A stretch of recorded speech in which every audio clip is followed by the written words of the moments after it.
Bonsoir à toutes, bonsoir à tous. C'est avec grand plaisir que nous allons ouvrir ce nouveau débat, parce que ce n'est pas le premier que nous avons ici, sur l'architecture au service du vieillissement. Voilà, c'est quand même une question de savoir s'il y a une réponse architecturale à une question sociétale. Et pour nous en sommes convaincus, nous avons même prouvé dans cette exposition qui s'appelle « Bien vieillir ensemble », que je vous invite à visiter si vous ne l'aviez pas encore fait, et qui a beaucoup de succès avec des visites d'élus, de gens du CNSA. On expliquera ce qu'est le CNSA comme un organisme fondamental dans justement la gestion de cette question, car c'est une grande question. Et ce soir, nous allons parler justement de l'habitation, de l'habitat pour personnes âgées. Et on a pris ce titre un peu presque provocateur, ne pas résider, habiter. Ce qui veut dire que si on cessait de considérer les personnes âgées comme des résidents de futures résidences, eh bien peut-être que les choses seraient autrement, et que si l'habiter était au cœur des débats, ceux qu'animent les réflexions des architectes, nous en sommes sûrs, et l'exposition le prouve, mais il faudrait que la maîtrise d'ouvrage en soit aussi convaincus que nous le sommes ici. Voilà, donc c'est dans cet esprit que nous allons avoir ce débat avec deux architectes et puis deux autres invités. Les architectes, vous les connaissez, Pascal Richter et Marie-Hélène Badia, dont je m'empresse de dire que ce ne sont pas des spécialistes de la question, mais des généralistes, comme on le dirait en médecine. C'est-à-dire qu'il ne faudrait surtout pas être un spécialiste de ça. C'est qu'avant tout, eh bien, justement, il faut accréditer la thèse, et on va le prouver encore, que l'habitation ne demande pas une spécialisation, mais une réflexion sur l'espace. Voilà. Et puis, beaucoup de générosité quand même aussi. Et puis, deux autres personnes que je remercie infiniment d'avoir accepté de venir ce soir. Madame Régine Clément, qui aura consacré sa vie à la santé, et dont la fin de la carrière a été justement focalisée sur la question des personnes les plus âgées et autres. Donc vous êtes passé presque, on pourrait dire, du pédiatrique au gériatrique, dans tout le spectre et tous les hôpitaux parisiens que vous avez pu traverser. Donc ça, c'est très intéressant. Et nous avons Anne-Bérénice Simzac, qui est sociologue. Et c'est à elle que je vais demander de bien ouvrir le débat, la discussion, en nous faisant une sorte de tableau qui va peut-être permettre à tout le monde de comprendre qu'il y a EHPAD et EHPAD, que tout ça là-dedans.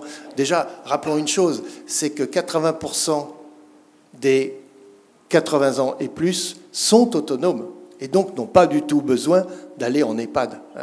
Est-ce qu'on peut le dire comme ça, ou est-ce que le chiffre est trop optimiste ? On peut le dire comme ça, et c'est effectivement bien de le resituer, que la majeure partie des personnes âgées en fait sont autonomes à domicile, et que l'EHPAD, résider en EHPAD concerne quand même une minorité des personnes âgées en France aujourd'hui. Donc effectivement, c'est important de le rappeler, je pense. Peut-être en deux mots, on voulait aussi vous présenter Gérondif, vous dire aussi que nous, on est là au titre du Gérontopôle d'Île-de-France. Alors, qu'est-ce qu'un gérontopôle ? En fait, nous, on va avoir différentes missions, donc faire des études et des recherches, donc que ça soit en clinique, en recherche clinique ou en recherche en sciences humaines et sociales, donc ce qui est mon cas, puisque, comme vous l'avez compris, je suis sociologue. On a aussi des actions de formation, donc là, qui va concerner plus précisément Régine, des formations à destination des soignants, des personnes qui vont accompagner, en fait, les personnes âgées au quotidien. Et puis, on a aussi tout un travail de mise en réseau, de relations, en fait, de l'ensemble de l'écosystème on va dire des personnes qui travaillent autour des questions du vieillissement, que ce soit donc les personnes âgées elles-mêmes, les professionnels, les chercheurs, mais aussi les industriels, etc. Donc l'idée, c'est de faire un petit peu du lien entre tout le monde sur le territoire d'Île-de-France. Voilà, très rapidement sur les gérontopôles.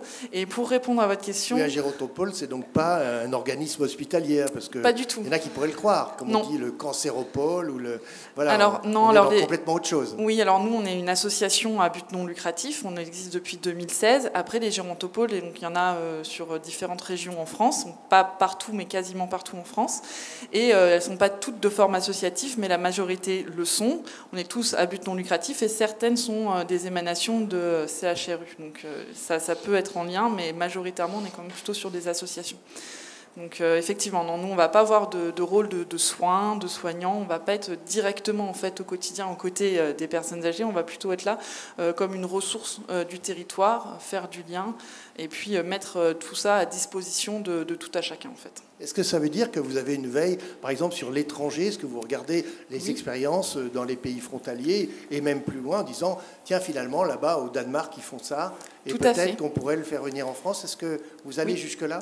Alors oui, effectivement, nous, on va avoir une action qui est territorialisée, mais ça n'empêche qu'on a effectivement cette ouverture sur ce qui se fait en France et dans le monde, bien évidemment. Et en fonction des projets ou des actions qu'on va faire, on va s'intéresser plus ou moins aux actions à l'étranger. Donc pour prendre cet exemple de l'étranger, actuellement on est aussi financé par la CNSA, donc vous avez compris que vous allez en reparler tout à l'heure, pour un projet qui s'appelle les e-journées, alors e comme E en anglais, et journée comme le voyage. Donc vous pouvez aller voir sur le site internet, donc ejournée.com, CNSA, ça doit être quelque chose comme ça, où en fait là on a proposé des études de cas vidéo de bonnes pratiques innovantes au temps du Covid pour favoriser le lien social. Et ces pratiques-là, par exemple, sont internationales. Il y a des pratiques françaises, mais aussi de la boxe adaptée au Brésil, une colocation à Berlin, on pourra y revenir peut-être tout à l'heure. Enfin voilà, il y a différents projets de ce type qui ouvrent là aussi sur l'international. Donc n'hésitez pas à aller voir ces vidéos, elles sont gratuites si on s'intéresse à changer on va dire le modèle médico-social et puis à innover et à changer un peu les pratiques. Ça peut donner des études de cas qui peuvent donner des idées aux gens qui sont ou pas d'ailleurs du secteur d'accompagnement des personnes âgées. Alors donc, les résidences, souvent, ça, pour le coup, c'est EHPAD, là, on n'y échappe pas, le mot résidence. Ou est-ce qu'on pourrait peut-être les appeler autrement? Est-ce que vous pensez déjà que c'est possible? Oui, alors effectivement, les résidences, ça va surtout dépendre de ce que, souvent, moi j'entends résidence, c'est quand on est dans le médico-social, souvent. Donc par exemple, pour les résidences autonomie, on l'appelle aussi des résidents.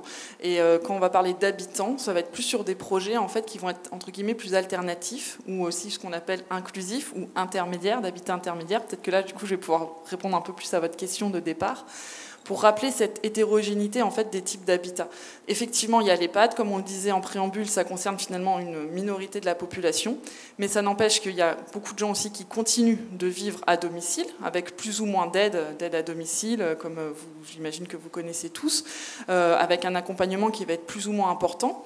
Mais parfois, cet accompagnement, il ne va pas suffire, soit parce que la personne va perdre trop en autonomie, elle va être de plus en plus dépendante, ça va être risqué pour elle de rester à domicile. Souvent, le point critique, Régine pourra peut-être y revenir, mais c'est la nuit. Souvent, quand la personne n'est plus apte à rester seule la nuit, que les personnes qui l'entourent sont constamment dérangées, etc., ou alors qu'elle a trop de troubles cognitifs et qu'elle fait des choses dangereuses aussi la journée. Donc ça va être un des points critiques. Ou alors c'est des gens qui juste ont envie d'un autre projet de vie, de se mettre ensemble, de créer du lien, d'être dans une nouvelle communauté, d'avoir du lien social. Ça peut être aussi quelque chose qui peut être très motivant pour les personnes pour déménager.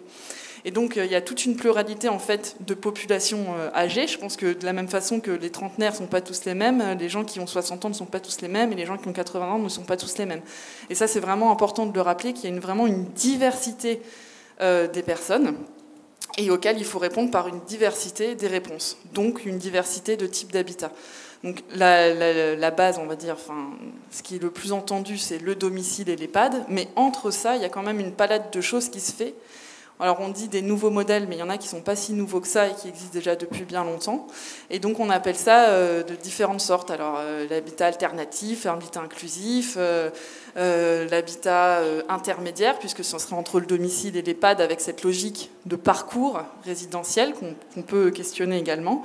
Par exemple, les Baba Yagas à Montreuil, vous les classez où dans l'inclusif, évidemment. Elles sont dans ce spectre-là. Voilà. Et donc, effectivement, l'habitat inclusif, c'est ni vraiment du domicile, ni vraiment de l'institution, en fait. Voilà. Donc, s'il n'y avait pas vraiment de définition légale, et là, depuis la loi Elan, en fait, on vient, du coup, définir un petit peu ce que c'est cet habitat inclusif.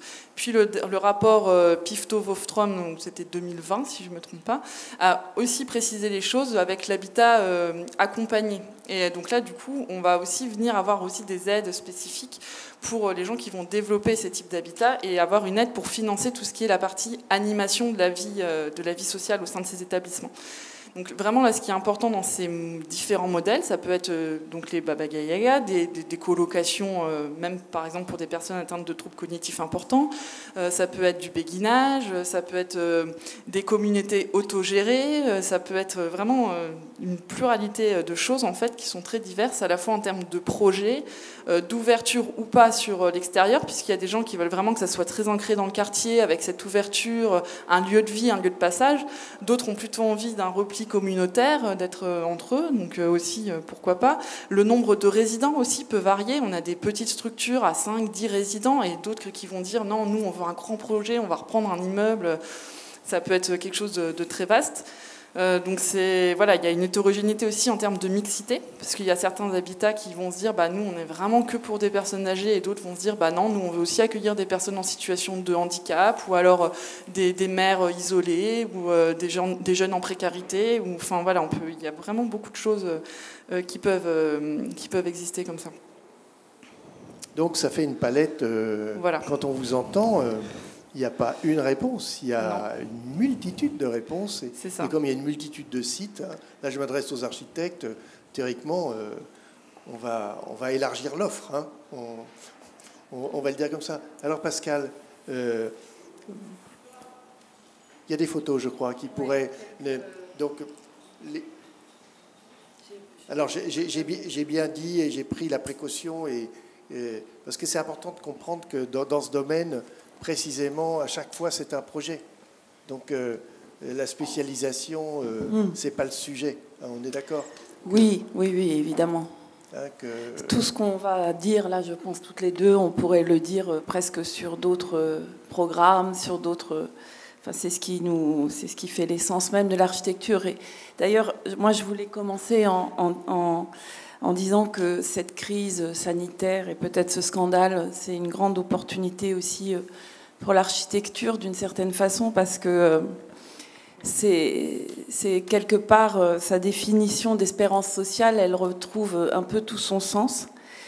Et cette crise, pour nous, enfin pas pour nous, mais elle a permis de révéler aussi l'importance du cadre de vie sur la qualité de nos vies. Et aussi, elle a permis de remettre peut-être en question la rentabilité à tout prix pour un cadre de vie plus qualitatif et pour plus de beauté aussi.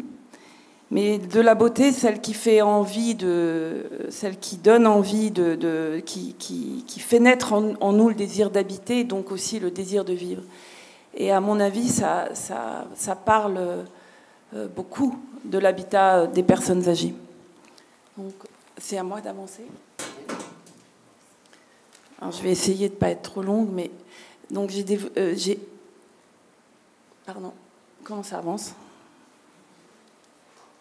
C'est là ? C'est bon ? Alors, la première chose, quand on est un jeune architecte, enfin, parce que nous, on a démarré très jeune sur ce type de programme, c'est de s'interroger sur pour qui on construit. Et pour qui on construit, et quand on est jeune, les seules personnes plus âgées que nous, c'est nos grands-parents. Donc on essaye de se mettre à la place, de comprendre. Et c'est vrai que la tendance, c'est quand même de projeter ses propres fantasmes sur la vieillesse. Pardon. Ça marche pas. Voilà, merci. La tendance, c'est de projeter ses propres fantasmes sur la vieillesse. Quand on a mon âge, c'est pour nos parents qu'on construit. Donc là, c'est encore pire parce que, quelque part, nos parents sont forcément plus conservateurs que nous et peut-être qu'on se trompe lourdement en pensant comme ça. Alors, un lieu, une maison de retraite, je vais essentiellement me concentrer sur les maisons de retraite parce que c'est ceux sur lesquels on a beaucoup travaillé et beaucoup réfléchi. Et peut-être que pour être chez soi, c'est déjà ne pas être situé à la marge des villes, mais bien au cœur de la ville.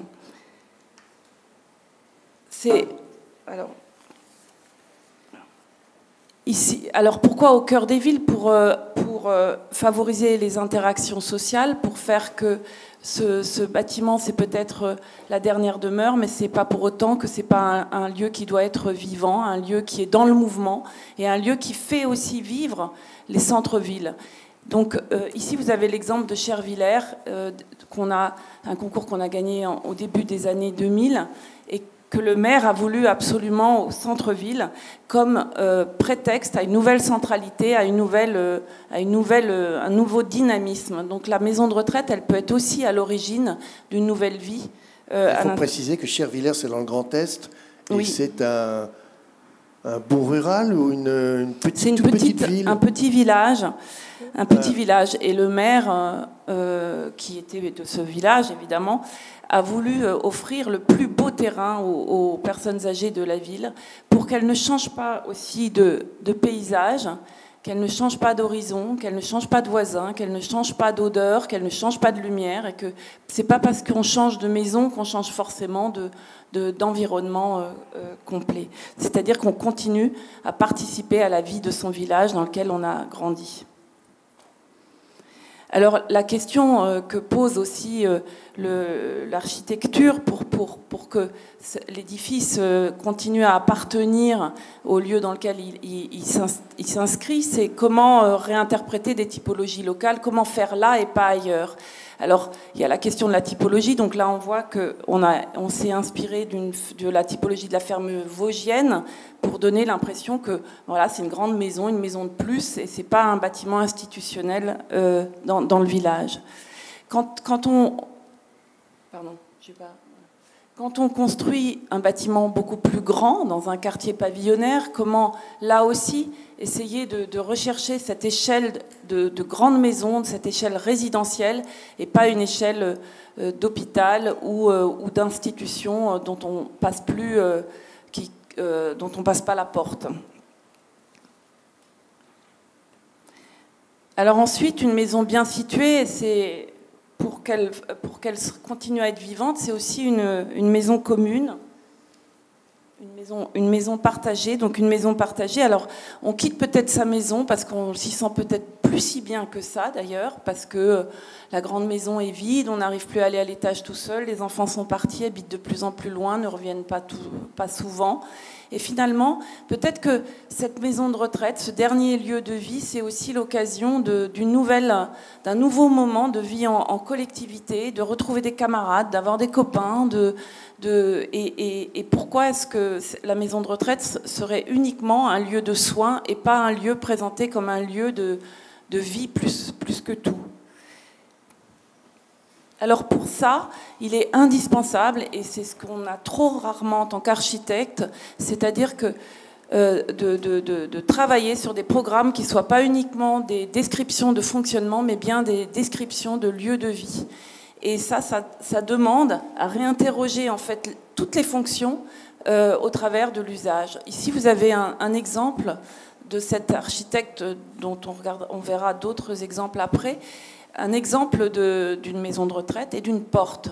Ici, la porte, elle est à la fois, évidemment, elle a comme fonction de pouvoir passer d'un lieu à un autre, mais dans son interrogation, dans sa résolution, ici, la porte devient autre chose, devient une espèce d'épaisseur habitée qui devient un véritable lieu de sociabilité. Et ça, tout ça pour dire que réinterroger toutes les fonctions de cette manière-là permet aussi de transformer les espaces de vie, les espaces de distribution en lieu de vie. Alors, favoriser les interactions sociales, c'est évidemment pourquoi pas intégrer un programme qui soit en lien avec, intégrer dans l'édifice un programme qui soit en lien avec la ville autour. Alors, peut-être, pas toujours, ça dépend. Mais c'est une question qu'il faut se poser. Le CNSA, justement, a lancé une consultation sur les tiers-lieux. Il y a eu énormément de propositions. Ça a foisonné partout en France. Enfin, ça, c'était plutôt très, très positif. C'est de sortir de cette situation où on enferme nos personnes âgées et plutôt rouvrir les portes et faire que ces lieux deviennent réellement des lieux qu'on traverse dans un sens comme dans l'autre. Mais se sentir bien quand on est fragilisé dans un édifice qui est aussi un lieu de l'intime, hein, puisque c'est un lieu où on habite, une des conditions, c'est de démultiplier les paliers et les paliers les séquences entre la ville et l'espace le plus intime qui est l'espace du lit. Donc le premier, c'est l'entrée. Et vous voyez que dans l'édifice qu'on vous montre là, on a démultiplié vraiment toutes ces séquences qui fait qu'on y rentre progressivement et petit à petit, on est dans son espace intime. Donc le deuxième, après l'entrée, c'est le foyer. Le foyer qui est comme le vestibule d'une grande demeure. On comprend tout de suite comment l'intérieur fonctionne. On sait où on est rassuré. On vit la course du soleil. C'est comme un paysage intérieur qui s'ouvre à la fois sur la ville et à la fois sur un jardin protégé, qui est aussi un lieu protégé mais ouvert sur la commune, et qui est un lieu aussi où les associations entretiennent des potagers, etc. Se pose aussi la question de l'escalier. L'escalier, comme dans une grande demeure bourgeoise, reste au cœur et monumental, central, éclairant, qui permet au personnel aussi de communiquer d'un étage à un autre, qui permet aux résidents de faire des exercices de sport, qui permet aussi de s'asseoir au niveau du palier, de regarder la cour d'école d'en bas avec la juste distance, et de ne pas penser que cet escalier est uniquement un élément qui permet au personnel de soins de passer d'un étage à un autre, mais de le transformer en véritable lieu vivant, colonne vertébrale de l'édifice. Et les espaces de distribution, de ce fait, sont en lumière, s'élargissent, ne sont plus que des espaces de distribution, mais deviennent réellement des lieux de vie, des lieux de l'appropriation, parce que pour se sentir chez soi, toute la maison doit pouvoir être appropriée et pas uniquement l'espace intime du logement. Quelques exemples. Alors, ces espaces de vie, c'est un autre projet, mais ces espaces de vie, c'est aussi, comme à la maison, extrêmement important qu'ils soient très hétérogènes, très marqués, qu'ils aient des caractères, des atmosphères marquées, des lumières aussi, et qu'on évite à tout prix, qu'on échappe à tout prix à tout caractère hospitalier. Et puis, on bouge moins, on sort moins, mais on est pour autant toujours autant intéressé par l'art, par la culture. Et donc, dans ces édifices, pourquoi pas imaginer des collaborations avec les FRAC pour avoir régulièrement des expositions. Alors, il y a des directeurs d'EHPAD qui le font. Pourquoi ne pas faire intervenir des artistes à l'intérieur? À Chervillers, notamment, il y a un piano à queue qui a été offert par un résident. Il y a régulièrement des concerts pour le village. Donc que la culture aussi continue à être diffusée, que ces lieux ne sont pas que des lieux d'habitation et des lieux de soins, mais aussi des lieux de culture. Alors, être chez soi, c'est évidemment... Alors, je vais vous citer juste une phrase de Bruce Bégou qui parle de ça pour le logement en général, mais qui s'applique aussi à l'habitat des personnes âgées, à mon avis. Il dit, être chez soi, c'est avoir un lieu à moi qui peut me recevoir, qui peut et recevoir toutes les marques privées de mon existence, un lieu de mémoire personnelle et d'anticipation imaginaire. Comment peut-on imaginer que ce soit possible dans une surface de 19 mètres carrés ? Quand on a résumer 90 ans de vie dans une surface de 19 mètres carrés, c'est impossible. On peut faire ce qu'on veut, c'est impossible.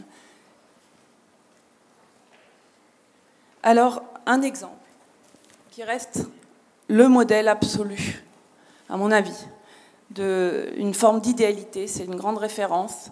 C'est des matériaux extrêmement pauvres, ça ne coûte pas très cher de construire comme ça. C'est un bâtiment des années 60 en Hollande, c'est une résidence pour personnes âgées.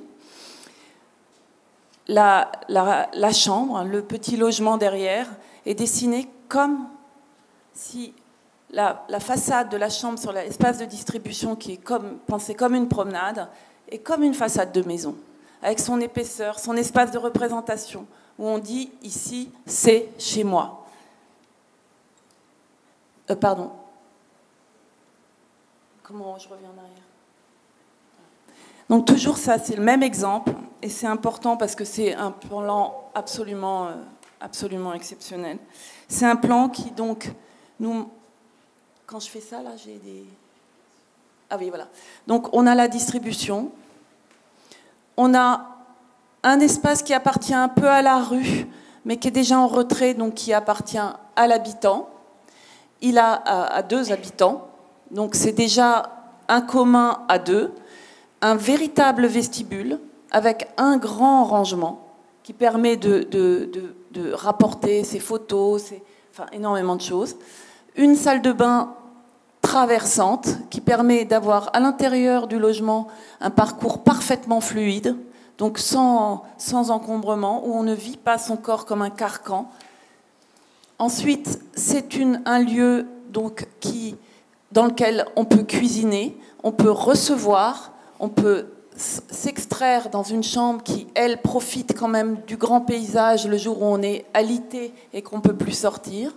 On a un espace extérieur, un certain nombre de rangements et énormément de petits détails qui permettent de transformer cet endroit en un véritable chez-soi. Alors en France, tout est beaucoup plus petit. Toujours. On ne sait pas pourquoi, mais c'est comme ça. Parce que les 5 mètres carrés de différence, entre 19 mètres carrés et 27 mètres carrés, qui est le cas de ce projet, c'est pas du tout des mètres carrés qui coûtent le même prix que tout le reste. Et qu'est-ce que c'est pour le temps de durée de vie d'un bâtiment de 100 ans? Qu'est-ce que c'est 5 mètres carrés de plus? Et ça change tout. Parce que dans ces 5 mètres carrés, tout à coup, on a un lieu de nuit, on a un lieu de vie, on peut recevoir chez soi, on peut avoir tous ces seuils, ces paliers qui font qu'on rentre comme dans une maison et pas dans une chambre. Ici, vous voyez que ça, c'est ce qu'on a fait à Chervillers. Ah mince. Ce qu'on a fait à Chervillers, donc très inspiré de Hermann Letterberger, mais avec des surfaces bien moindres. Et aussi, une chose extrêmement importante, c'est d'avoir plusieurs fenêtres, quand c'est possible, ou en retrait à l'intérieur d'un espace de vie, qui permet aussi de se remettre à distance par rapport au paysage, d'aérer, d'avoir plusieurs vues, etc.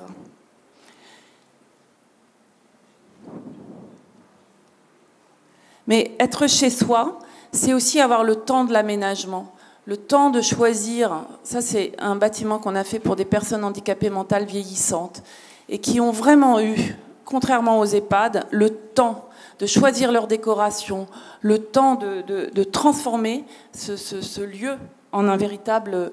vous voyez le même espace, comment il peut se transformer. J'ai tout de suite fini. Et donc, 15 ans plus tard, on est retourné à Chervillers à l'occasion de l'exposition à la Cité de l'Architecture. Enfin, on y était déjà retourné, mais on y est retourné pour faire des photos. Et on a rencontré les personnes qui y habitaient et qui nous ont témoigné de ce qu'elles aimaient dans le bâtiment. Et là, on s'est dit qu'on ne s'est pas trompé, c'est que quelque part, elles avaient compris tout ce que je viens de vous présenter. C'est exactement tout ce qu'elles nous ont dit. C'est pour ça que je me suis permis de le redire ce soir. Et donc, vous voyez la manière dont tout ça s'est transformé. Et pour finir, j'aimerais paraphraser Henri Lefebvre qui disait que, et qui parlait de tous, mais en parlant des personnes âgées, c'est la même chose, c'est-à-dire de dire qu'il était vraiment très important de passer de résident passif à l'habitant actif. Et ça vaut aussi pour les personnes âgées. Merci, Merci Pascal. Avant de passer la parole à Marine Badia, je voulais vous demander, Madame Clément, quand vous entendez tout ça, est-ce que vous y retrouvez vos petits, si je puis dire? Est-ce que tout ça doit vous parler d'une manière... parce que ce n'est pas un monde que vous fréquentez, celui de l'architecture. Donc précisément, on a bien parlé un peu du côté technique des programmes et peut-être souvent un manque de sensibilité ou pas assez d'humanisme entre les lignes ou entre les chiffres en l'occurrence. Est-ce que là, vous y trouvez quelque chose? Complètement. Moi, ça me parle dans l'attention qu'on porte à l'autre et ce qu'on a envie pour eux. Maintenant, ce sont aussi, moi je parle de résidents, ce sont nos résidents qui nous amènent à changer notre façon de faire, notre façon d'être et la vision qu'on a pour eux. Aujourd'hui, avec ce que nous venons de traverser, moi je vous rassure tout de suite si vous avez besoin d'être rassuré, je travaille pour j'ai travaillé, j'y vais encore quelques fois, pour un EHPAD que nous, on n'a jamais appelé EHPAD. Et aujourd'hui, j'étais en train d'écrire, j'étais à ma 3e page, et quand je parle de la maison, moi, on parle toujours de la maison chez nous, c'est-à-dire la maison avec un grand M. Et tout de suite, ça change la donne, c'est-à-dire que nous, c'est une maison qui est à Clamart, c'est une grande maison avec 158 résidents, voire parfois 160, et c'est pas l'EHPAD Ferrari, c'est la maison Ferrari. Et tout de suite, ça change un petit peu la donne, la façon dont on en parle. Vous voyez ? Après, avec ce qui nous est arrivé ces 2 dernières années, cette souffrance des résidents, la solitude, le confinement, la pression des familles, on s'aperçoit, et c'est ce que vous allez voir vous maintenant, c'est le virage domiciliaire. C'est-à-dire que vont arriver dans nos EHPAD des personnes de... Non, je ne dirais même pas d'âge, parce que nous allons avoir les handicapés vieillissants, nous allons avoir la psychiatrie où là, aujourd'hui, il y a un vrai problème. Donc là aussi, il va falloir repenser l'architecture. Et puis, toutes ces personnes qui sont dépendantes, et ce sont des personnes qui n'ont plus forcément le choix. C'est ça aussi, c'est-à-dire que le travail que nous devons faire aujourd'hui en termes d'architecture, c'est tout le travail qu'il faut faire au domicile. C'est comment on reste chez soi avec un environnement sécurisé, avec des personnes qui peuvent intervenir le jour et la nuit. Mais les personnes que nous accueillons, nous, aujourd'hui dans les EHPAD, ne sont pas les personnes que moi j'ai vues arriver il y a 12 ou 15 ans. Et donc c'est là où il va falloir qu'on réfléchisse. Les personnes qui viennent aujourd'hui, elles n'ont pas le choix. Si elles viennent en EHPAD, c'est qu'elles ne peuvent pas rester chez elles. Ou elles sortent de l'hôpital, elles ne peuvent pas retourner au domicile. Parce que c'est pas équipé. Tout simplement. Voilà. Moi maintenant, c'est vrai que je ne me reconnais pas dans tout ce qui est dit actuellement. La maison dans laquelle moi j'ai travaillé, on a réfléchi sur une unité protégée, parce que l'unité protégée, donc c'est une maison qui a été construite il y a 100 ans, même plus. 200 ans.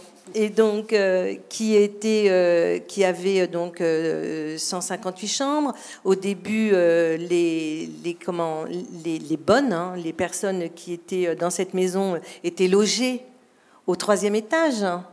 Donc, le personnel était à disposition des personnes qui étaient là. Et donc, ensuite, il a fallu transformer tout ça. Et quand ça s'est transformé, les personnes qui étaient autonomes, qui pouvaient se promener dans le parc, parce qu'il y a un parc de 20 000 mètres carrés, donc c'est énorme. Ça aussi, c'est important pour finir sa vie, de pouvoir être dans les fleurs, dans les arbres, dans une chapelle, et tout ça.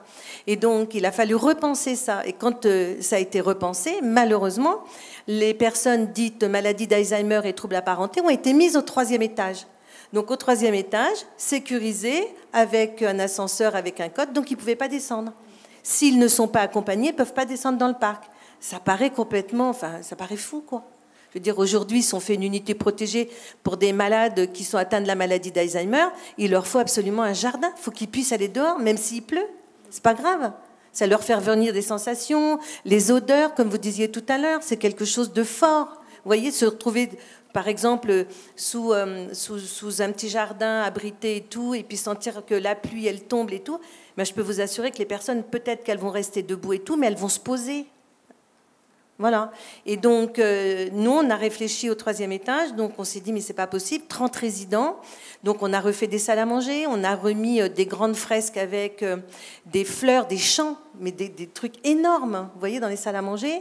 Et puis, d'un côté, on a fait venir une artiste. On a fait un côté campagne. Donc, on a refait une petite maisonnette, où on a installé un petit salon derrière, on a fait des tas de foin, vous voyez, comme ça, quand ils passent, ils voient des tas de foin. Puis de l'autre côté, on a réfléchi sur la mer, parce que bon, moi j'étais normande et tout, j'étais au bord de la mer, on voulait me faire plaisir, donc on a mis les petites cabanes de Deauville, après on a mis une coque de bateau, puis après il y avait une pièce qui faisait rien, et bien on a imaginé, on a fait comme des thermes, et puis derrière on a fait une balnéothérapie, vous voyez. Mais ça, certes, c'est nous qui en avons discuté, on l'a pensé, mais ce sont nos résidents qui nous ont amenés à ça. C'est-à-dire que quand il y a, par exemple, il y a 4 ans, une famille nous a dit, après un décès, qu'est-ce qui vous ferait plaisir pour les résidents, de quoi vous avez besoin et tout. On a dit un panier de baskets chez les vieux, vous imaginez juste le détail. Les vieux et un panier de baskets. Eh bien, c'était extrêmement important. Parce qu'au début, quand on leur donnait le ballon, nos résidents, ils faisaient ça, comme ça. Et puis au fur et à mesure, nos résidents, ils ont ouvert leurs ailes. Et puis ils ont fait ça, comme ça. Et puis à un moment donné, nos résidents, ils se sont mis debout et ils ont lancé le ballon. Donc à un moment donné, c'est regarder ce qu'ils font, entendre ce qu'ils nous disent, voir quels sont leurs besoins. Moi, j'ai une dame qui était professeure de sport. Il y a 15 jours, elle est sortie avec son mari, elle a fait 13 kilomètres. Comment voulez-vous que dans l'unité protégée, même si c'est grand, elle puisse faire ces 13 kilomètres? C'est pas possible. Donc il faut que nous repensions. Et donc là, l'idée, c'est repenser et refaire une unité au rez-de-chaussée. Sécuriser, bien évidemment, mais avec l'accès au parc quand ils veulent. Voilà. Après, il y a l'histoire de la chapelle. On a une très belle chapelle qui est classée. Vous en parliez tout à l'heure. Lieu culturel. Eh bien, pendant des années, toujours, ce Covid nous a bien plantés. Hein. Vous pour le confinement, mais nous, on a été aussi bien confinés dans notre maison. Et donc, notre chapelle, on faisait venir la chorale franco-allemande. Et donc, les Allemands avec leur voix et tout, mais ça dégageait là-dedans. Et donc, les portes ouvertes, les résidents et tout, c'était portes ouvertes. Eh bien, se servir de cette chapelle pour ouvrir sur la ville, ouvrir aux autres. S'occuper. Alors la crypte, c'est pareil, une petite crypte, petite chapelle, très mignonne et tout, mais qu'est-ce qu'on en fait? Il faut descendre 2 étages, les escaliers, enfin bon voilà. Eh bien on en a fait 2 reposoirs, c'est-à-dire que nos résidents, dans cette petite chapelle, la vieille pierre, très très beau, eh bien, ils partent pas à la morgue. C'est-à-dire qu'on va jusqu'au bout avec eux, on les accompagne et on finit par une messe dans la chapelle. Vous voyez, c'était ça aussi. Nous... Bon, moi, je dis tout le temps, quand je suis rentrée dans cette maison, la bientraitance, ça commence par ça. C'est d'avoir un beau lieu, des belles choses, parce qu'ils le méritent. Et après, on en fait ce qu'on en veut. C'est évidemment les personnes qui vont y travailler, qui vont donner cet élan, qui vont donner ce que va être cette maison. Ça, c'est vrai. Mais d'emblée, rentrer dans une belle maison, avec des belles choses, ça change la donne. Il faut préciser que la maison où vous avez travaillé, c'est la maison de retraite Ferrari de la fondation Brignol-Galliera, 1 place Ferrari à Clamart. Très belle architecture du tout début du 19e siècle. Et en effet, déjà, la question de l'urbanisme, sa relation au parc, et puis son organisation, on voit... Bon, après, il a fallu l'adapter, comme vous l'avez très bien dit. Et là commencent d'autres problèmes avec la nouvelle population. On va passer la parole à Marie-Hélène Badial. On reviendra vers vous. Évidemment, vous allez être notre témoin. Hein, à chaque fois qu'il... Non, ne me donnez pas la parole. Bien, merci. Mais merci Francis. Non, la question du soin que vous évoquez là, c'était pas tellement le sujet dont je vais parler, parce que moi, je vais plutôt présenter des opérations qui tentent de retarder le moment où on va faire que les gens peuvent plus être autonomes.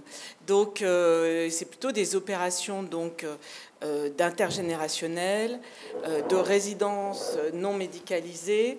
Et puis, je vais montrer un dernier projet qui est, au regard du balayage qui a été fait en ouverture, qui est un projet associatif porté en grande partie par des personnes âgées, mais pas que, et pour qui c'est vraiment là un projet de changement de vie.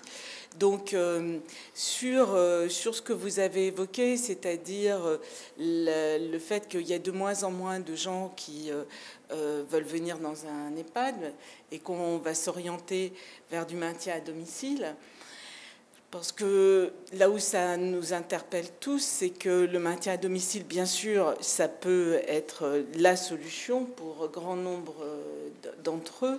Ça peut aussi, on peut aussi se questionner sur ce que ça veut dire au regard de l'isolement de certains territoires qui sont difficilement quand même couverts par une assistance suffisante, une urbanisation qui nous a quand même conduit à avoir du périurbain où la dépendance de la voiture est absolument incontournable. Donc, vers quelles difficultés on s'achemine, je ne sais pas très bien, mais je pense que ça va quand même nécessiter pas mal de réflexion et que la question, elle est ouverte et complexe. Donc, c'est vrai que les projets que je vais présenter là... Alors, c'est moi qui avance très vite, là. Ah, pardon. Alors, attendez, voilà, merci. Les projets que je vais présenter là, c'est donc plutôt des projets avant la nécessité de soins. Alors, je vais le dire tout de suite parce que ça m'a paru, quand même, à un moment, ça m'a paru évident. Ils sont portés par des maîtres d'ouvrage qui sont des maîtres d'ouvrage publics, c'est-à-dire 2 bailleurs sociaux, et puis une association, donc je vais présenter ensuite, qui en fait est en co-maîtrise d'ouvrage avec un bailleur social. Je pense que par rapport à ce qu'on est en train de vivre aujourd'hui et le scandale dont on a parlé, c'est pas neutre et que c'est quand même un sujet qu'on ne peut pas contourner. Voilà. Donc, alors, je suis à la fin, c'est un peu rapide. Voilà, merci. Donc, ce nom de l'habitat intergénérationnel, je vais aller très vite. Donc là, un bailleur social, Logévie, qui reloge des personnes âgées installées dans une petite résidence à côté, et puis du logement courant social classique. Une médiathèque à proximité, donc là, on est aussi donc, en centre-ville. Je partage à peu près tout ce qu'a dit Pascal Richter avant moi. Vous allez voir, je vais le redire en apportant d'autres. Il y a d'autres solutions qui sont celles de l'agence, mais en fait, les préoccupations sont en gros les mêmes. Et donc, avec cette médiathèque, il y a au cœur du projet intergénérationnel un équipement qui, en fait, est un lieu dans lequel se retrouvent les locataires et les animateurs de la médiathèque. Alors, si vous voulez, ça marche plutôt pas mal avec des personnes âgées, autour, par exemple, de la lecture, des contes pour les petits, enfin, de pas mal d'animations qu'on peut avoir dans cet espace supplémentaire qui est au cœur de la résidence et qui permet très simplement d'amener les enfants depuis la médiathèque jusqu'à la rencontre des personnes qui donc logent dans la résidence. En préalable, on a souhaité, dans cette résidence, que les logements, vous allez voir les plans, qui ont plusieurs possibilités d'aménagement, que les logements soient traversants, et comme ce sont des petits logements, alors des trop petits logements, mais ils sont desservis par des coursives, ce qui a été spontanément souhaité par la maîtrise d'ouvrage et par nous pour permettre d'assurer que ces logements de 2 pièces, pour un grand nombre d'entre eux, soient traversants. Alors la notion du seuil, c'est aussi évidemment celle qui nous a paru fondamentale, c'est-à-dire qu'on mette entre ce logement qui va devenir de plus en plus le lieu de vie, parce qu'en vieillissant, on va constater que les gens sortent de moins en moins, que en fait, l'espace de transition entre l'extérieur, la ville et l'intérieur du logement soit le plus nourri et aménagé possible. Mais ça a été dit précédemment et effectivement, on ne peut que confirmer l'intérêt de ces dispositifs. Ici, je montre 2 plans, hein. Il y en a de toutes sortes, mais en gros, vous voyez le 2 pièces, il est à 55 mètres carrés, ce qui est pas mal, hein. C'est pas mal, hein, Pascal, en fait. Pour un 2 pièces, c'est plutôt déjà pas mal. Eh bien, le 2 pièces, il est conçu pour pouvoir avoir une pièce qui puisse, si les habitants le souhaitaient, se fermer pour accueillir un aidant. C'est-à-dire que c'est l'idée que quelqu'un de la famille peut venir passer 2 nuits de temps en temps ou venir systématiquement le week-end. Et donc, c'était aussi cette possibilité d'éclairer la chambre sur la coursive. Le 3 pièces en colocation, avec 2 chambres, chaque chambre a sa salle de bain, le sanitaire est partagé, la cuisine, séjours sont partagés. Voilà pour cette opération, et voilà là ce qui peut se passer dans la salle collective, donc qui est en lien avec la médiathèque dont je vous ai parlé au début.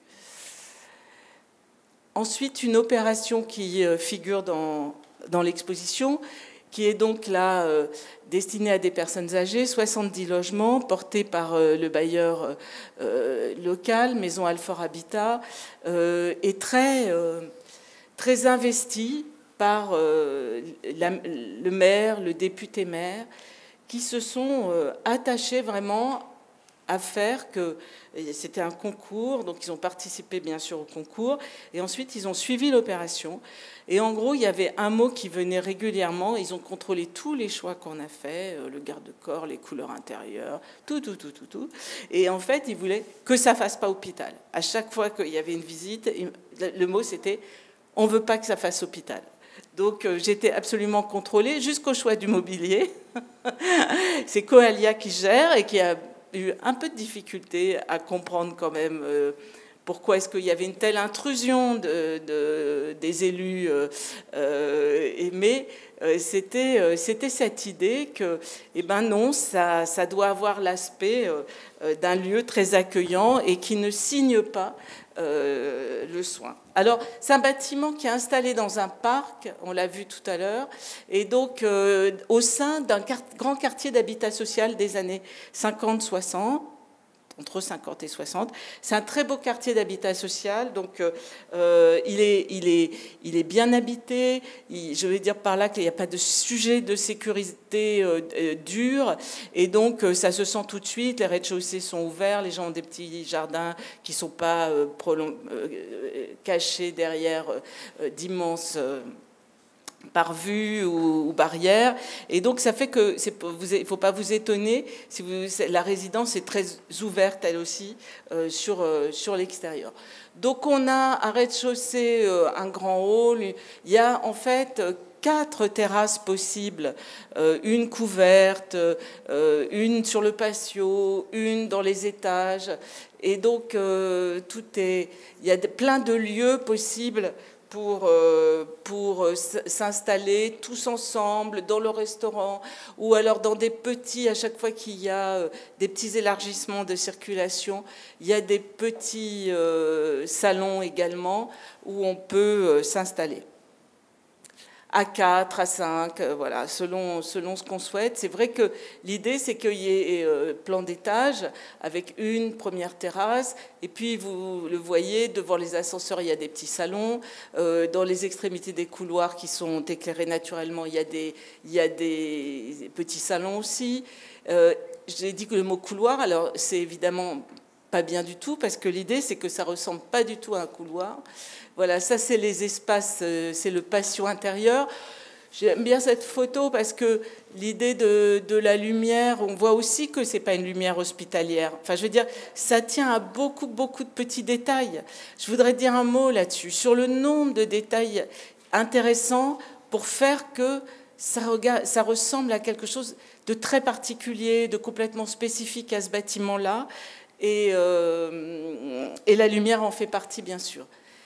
Alors, ce qui n'est pas un couloir, mais donc la desserte des studios que vous voyez annoncés par une porte. Voilà, ça c'est... Alors, on appelle ça le seuil. Hein. Là aussi, il y a donc ce soin tout à fait particulier.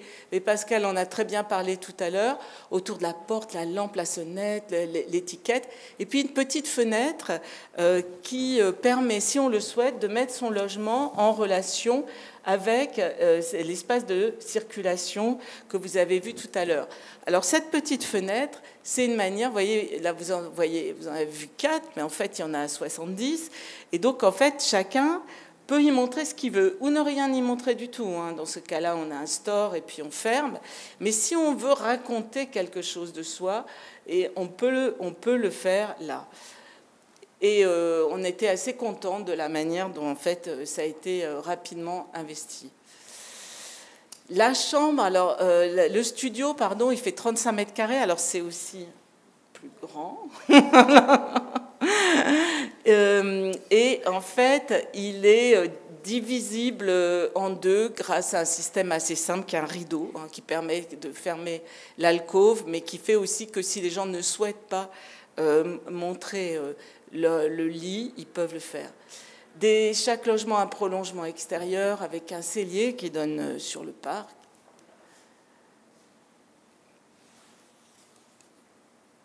Ah, ouais, voilà. Voilà, ça c'est le projet de Maison Alfort. La situation fait que il est envisagé parce que en fait il n'est pas rempli. C'est-à-dire qu'on l'a ouvert en plein Covid. On l'a ouvert en plein Covid et donc il n'est pas rempli, alors que les loyers sont en fait c'est très peu cher. Oui.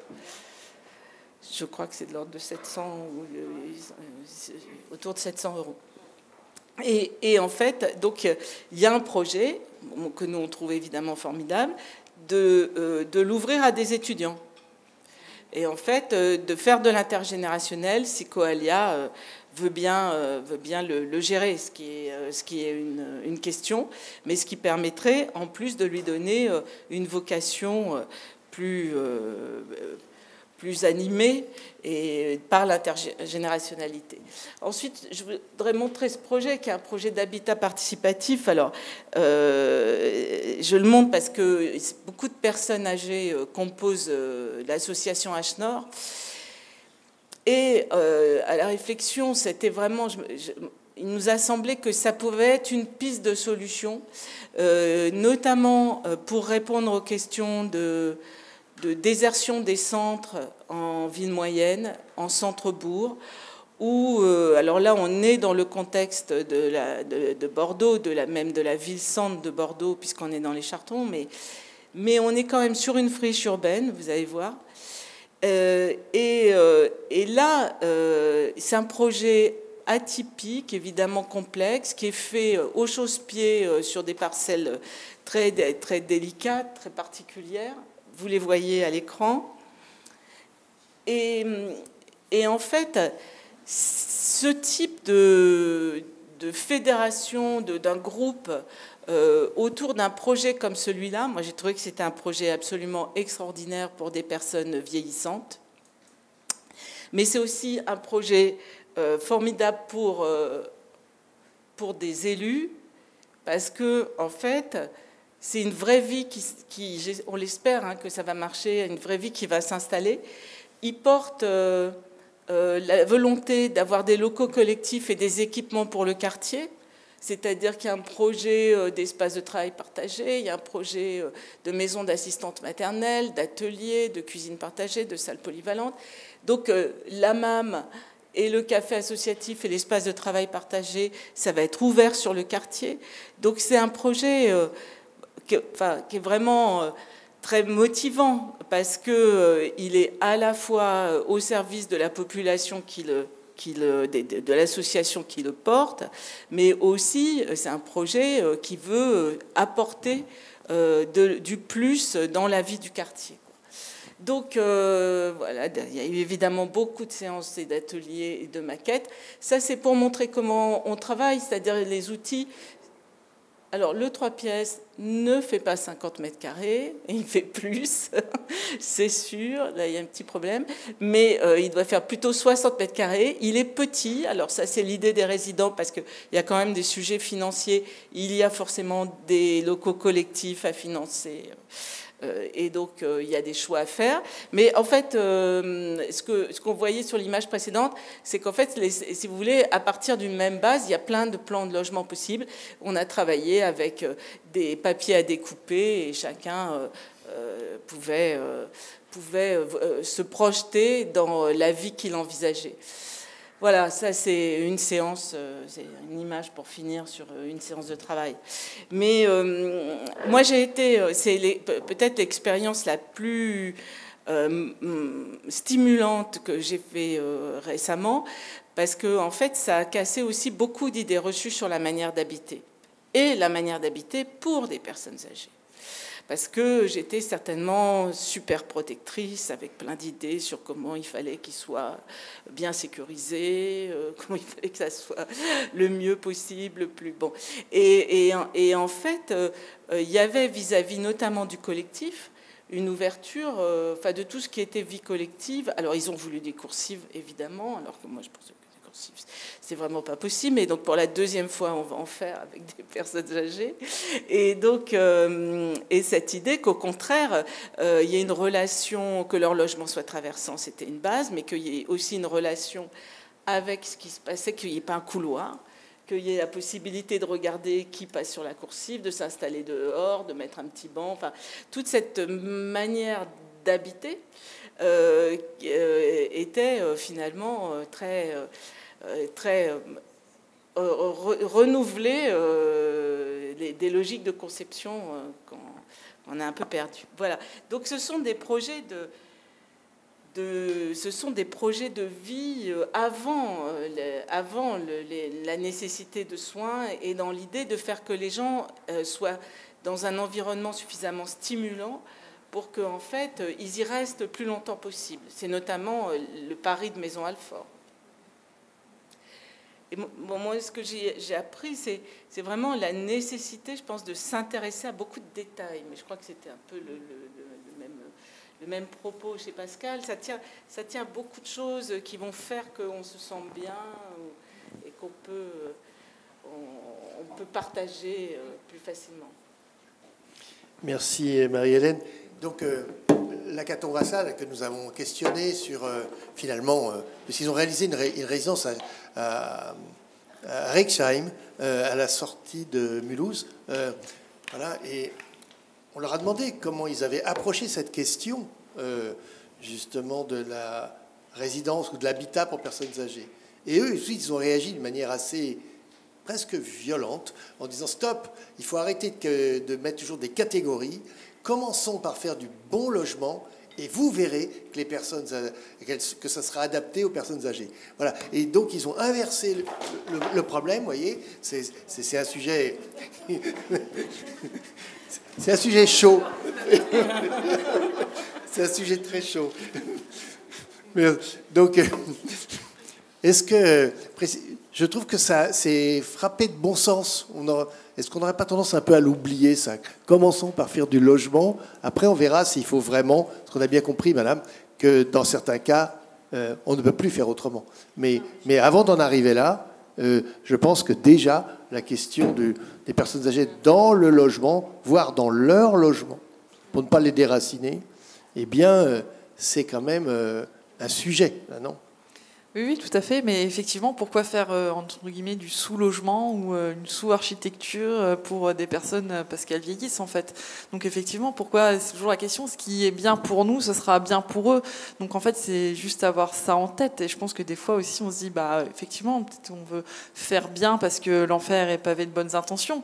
Oui, il faut protéger, il faut faire attention, tout ça. Mais je rejoins tout à fait la première étape, finalement, et c'est là où on lit les métiers de soignant, de sociologue ou d'architecture, c'est demandons aux premiers intéressés, quoi, aux personnes qui vont habiter là, aux personnes qui vieillissent, et de réfléchir ensemble aux différentes possibilités, ce qu'elles ont envie, et ce qu'elles attendent, et comment elles veulent vivre, et ce qu'elles veulent pas, etc. Et effectivement, après, il y a parfois des cas où voilà, il y a une maladie qui s'installe, où il y a des difficultés qui ne peuvent pas forcément être anticipées ou discutées, et où là, on va devoir être en urgence, réorienter par exemple vers un EHPAD. C'est des situations que tu évoquais tout à l'heure. Et effectivement, ça existe, mais encore une fois, c'est pas non plus la priorité. Et dans ces projets qu'on évoque ici, c'est des gens qui ont choisi et qui ont réfléchi et qui veulent ça et qui veulent là, c'est des projets très tournés sur la communauté, l'ouverture, etc. Et c'est des choses, voilà, qui se débattent ensemble. Et j'entends dans vos deux projets, à chaque fois, ça a été ça aussi au cœur de vos réflexions. Vous avez échangé avec les gens, vous leur avez demandé ce qu'ils en pensent, de la même façon que nous on le fait. Vous avez mis aussi une méthode, ce que nous on appellerait de co-construction aussi, avec les principaux intéressés. Les ateliers à débat, c'était intéressant de voir comment les personnes sont à l'aise, travaillent, échangent, discutent. Et je pense que c'est comme ça qu'on arrive à des résultats assez riches. Et un autre point qui m'a interpellée dans vos propos, c'est toute cette question de transition et de parcours, et comment ça fait rupture aussi ou pas, en fait, pour les personnes. Donc effectivement, quand on arrive en EHPAD, parce que on est hospitalisé, on peut plus rentrer chez nous, c'est vraiment trop compliqué, trop dangereux, et on arrive et on est là, on se retrouve dans un EHPAD, on n'a pas choisi, il y avait une place, on la prend, et voilà, on fait comme on peut. C'est difficile de s'approprier un nouveau chez soi, un lieu voilà, là c'est des vraies questions. Alors que là, c'est des personnes qui vont... moi, j'ai étudié plus précisément les résidences autonomie, qui sont quand même du médico-social et qui sont aussi normées comme les EHPAD. Donc, on a des logements un peu plus grands, c'est des vrais studios indépendants avec des espaces collectifs partagés, mais ça reste quand même des... En termes de surface, ça fait 35 mètres carrés Plus petit en général. Après, chaque établissement est différent, mais en général, c'est quand même un peu plus petit. Enfin, moi, je suis pas architecte, je passe trop le compas dans l'œil, mais je pense que c'est quand même plus petit. Mais vous avez la mémoire de la surface. Oui. Donc, je peux pas vous dire exactement, mais non, c'est plus petit. C'est quand même pas très très grand, mais après ils ont des espaces collectifs, restaurants, salles, salons, etc. Et souvent, c'est des personnes moi que j'ai rencontrées, elles ont vraiment choisi d'entrer. Alors parce que soit elles avaient besoin d'une sécurité, se disent c'est vrai que maintenant je serai plus à l'aise s'il y a quelqu'un qui peut être là sur place, voilà. Une sécurité aussi matérielle, par exemple, c'est plus sécurisant pour moi, je ne veux pas me faire cambrioler dans ma grande maison tout seul. Rapprochement des enfants aussi, de se dire moi voilà, maintenant je préférerais habiter plus proche de ma famille, ce serait plus simple pour moi. Et puis aussi tout ce qui est lien social, en fait, effectivement, c'est ce que vous évoquiez aussi dans votre projet d'EHPAD. En fait, moi je vais rencontrer les gens de mon quartier, finalement. On va pouvoir faire de la belote, du Scrabble, et puis c'est un peu caricatural, mais c'est vrai aussi qu'il y a ces activités-là et qui font sens et plaisir aux gens. Et en fait, comme c'est des logements indépendants, les gens arrivent à se l'approprier, à s'y sentir chez soi, parce qu'ils peuvent y apporter leurs meubles, leur espace, l'aménager. C'est exactement très éclairant, comme les images que vous avez montrées, de la petite fenêtre, comment chacun s'approprie ces espaces-là. Et c'est vrai qu'en EHPAD, ça dépend des projets des différents établissements, mais souvent, c'est pas forcément possible, en fait, ça. Et donc, du coup, effectivement, les gens ont plus de mal, et ça fait beaucoup plus rupture dans leur parcours, en fait, ce déménagement au sein d'un EHPAD, que dans un habitat qu'ils auront choisi, que ce soit un projet plus classique comme la résidence autonomie, ou des projets vraiment plus, on va dire, qui sortent un peu plus du cadre, où ils vont s'être réfléchis ensemble, construits des projets d'autogestion comme les Baba Yaga, où là c'est des convictions fortes, des valeurs qu'on va partager. Effectivement, on aborde les choses du coup différemment. Il y a quelque chose qui transparaît très clairement dans l'exposition, mais aussi à travers ce que vous racontez, c'est que précisément c'est le portage par les élus. C'est-à-dire que on voit bien que, notamment dans les territoires, là, il y a une demande extrêmement précise et, j'allais dire, même très, très sensible. Je ne sais pas si le mot convient, mais c'est comme ça que je le perçois. Et qu'il s'agisse de Chervillers ou de Maisons-Alfort, donc le Grand Est ou le Grand Paris, en fait, on voit bien que ça commence, et j'aime beaucoup surtout pas, il y a des mots à bannir, hôpital, machin. C'est dire à quel point il y a les points de cristallisation négatifs là. Est-ce que ça, c'est pas un atout, ça, la maîtrise d'ouvrage dans les territoires? Et oui, bien sûr. Et justement, j'aimerais rebondir sur ce que vous venez de dire et sur ce que tu as présenté, le logement, enfin la dernière opération en co-conception. Je pense que ça, c'est une chose, mais il y a entre ça et l'EHPAD projeté dans un lieu sans concertation, il y a un entre-deux et qui peut être porté par un maire, c'était le cas de Chervillers, et que je trouve aussi important parce que dans cette co-conception, chacun dessine son propre logement, mais quelque part, cette maison commune, elle est faite aussi pour nous dépasser, pour être adaptée aussi à d'autres gens qui vont venir après nous. Et donc, il faut peut-être aussi qu'il y ait des maisons communes, comme on dit, qui pourraient être pensées un peu autrement. Et à Chervillers, en 2000, le maire, donc il a voulu construire... Vous le citez, Émile Bartel. Émile Bartel. Et il a, avec l'appui du CAUE et l'appui d'une gériatre, Elisabeth Krouchek, ils ont établi un questionnaire qu'ils ont distribué à l'ensemble des habitants de plus de 60 ans du village. Et à partir de ce questionnaire, ils ont écrit le programme. Et finalement, il y a dans cette commune un sentiment d'appartenance très très fort des habitants parce qu'ils ont été consultés, mais pas consultés consultés de manière collective. Et je pense que c'est aussi très très important. Moi, j'aurais pas envie d'habiter forcément dans quelque chose que j'ai dessiné pour moi. J'aime bien le côté immeuble collectif, et pourtant je suis architecte. Donc vous voyez, je pense qu'il faut un peu une variété de... C'est pas le... Et on sait aussi, et c'est Monique Eleb qu'on a très très bien parlé quand même, dans cette co-conception, on arrive souvent à des logements d'une banalité. On reproduit ce qu'on a chez soi. Donc il faut des architectes très très convaincants pour arriver à dépasser ça. Et voilà. Et cette démarche avec ce maire, elle a vraiment aussi permis d'aborder grâce à ce programme élaboré avec ses citoyens, un projet qui est vraiment adapté et qui maintenant a presque 20 ans et qui est toujours adapté. Et il y a presque une joie à y habiter. C'est pas... Voilà. Là, je pense que dans vos projets qui sont les projets dont vraiment on rêve et qu'on voudrait pour nous, hein, moi, dans 40 ans, je veux bien, il n'y a pas de problème.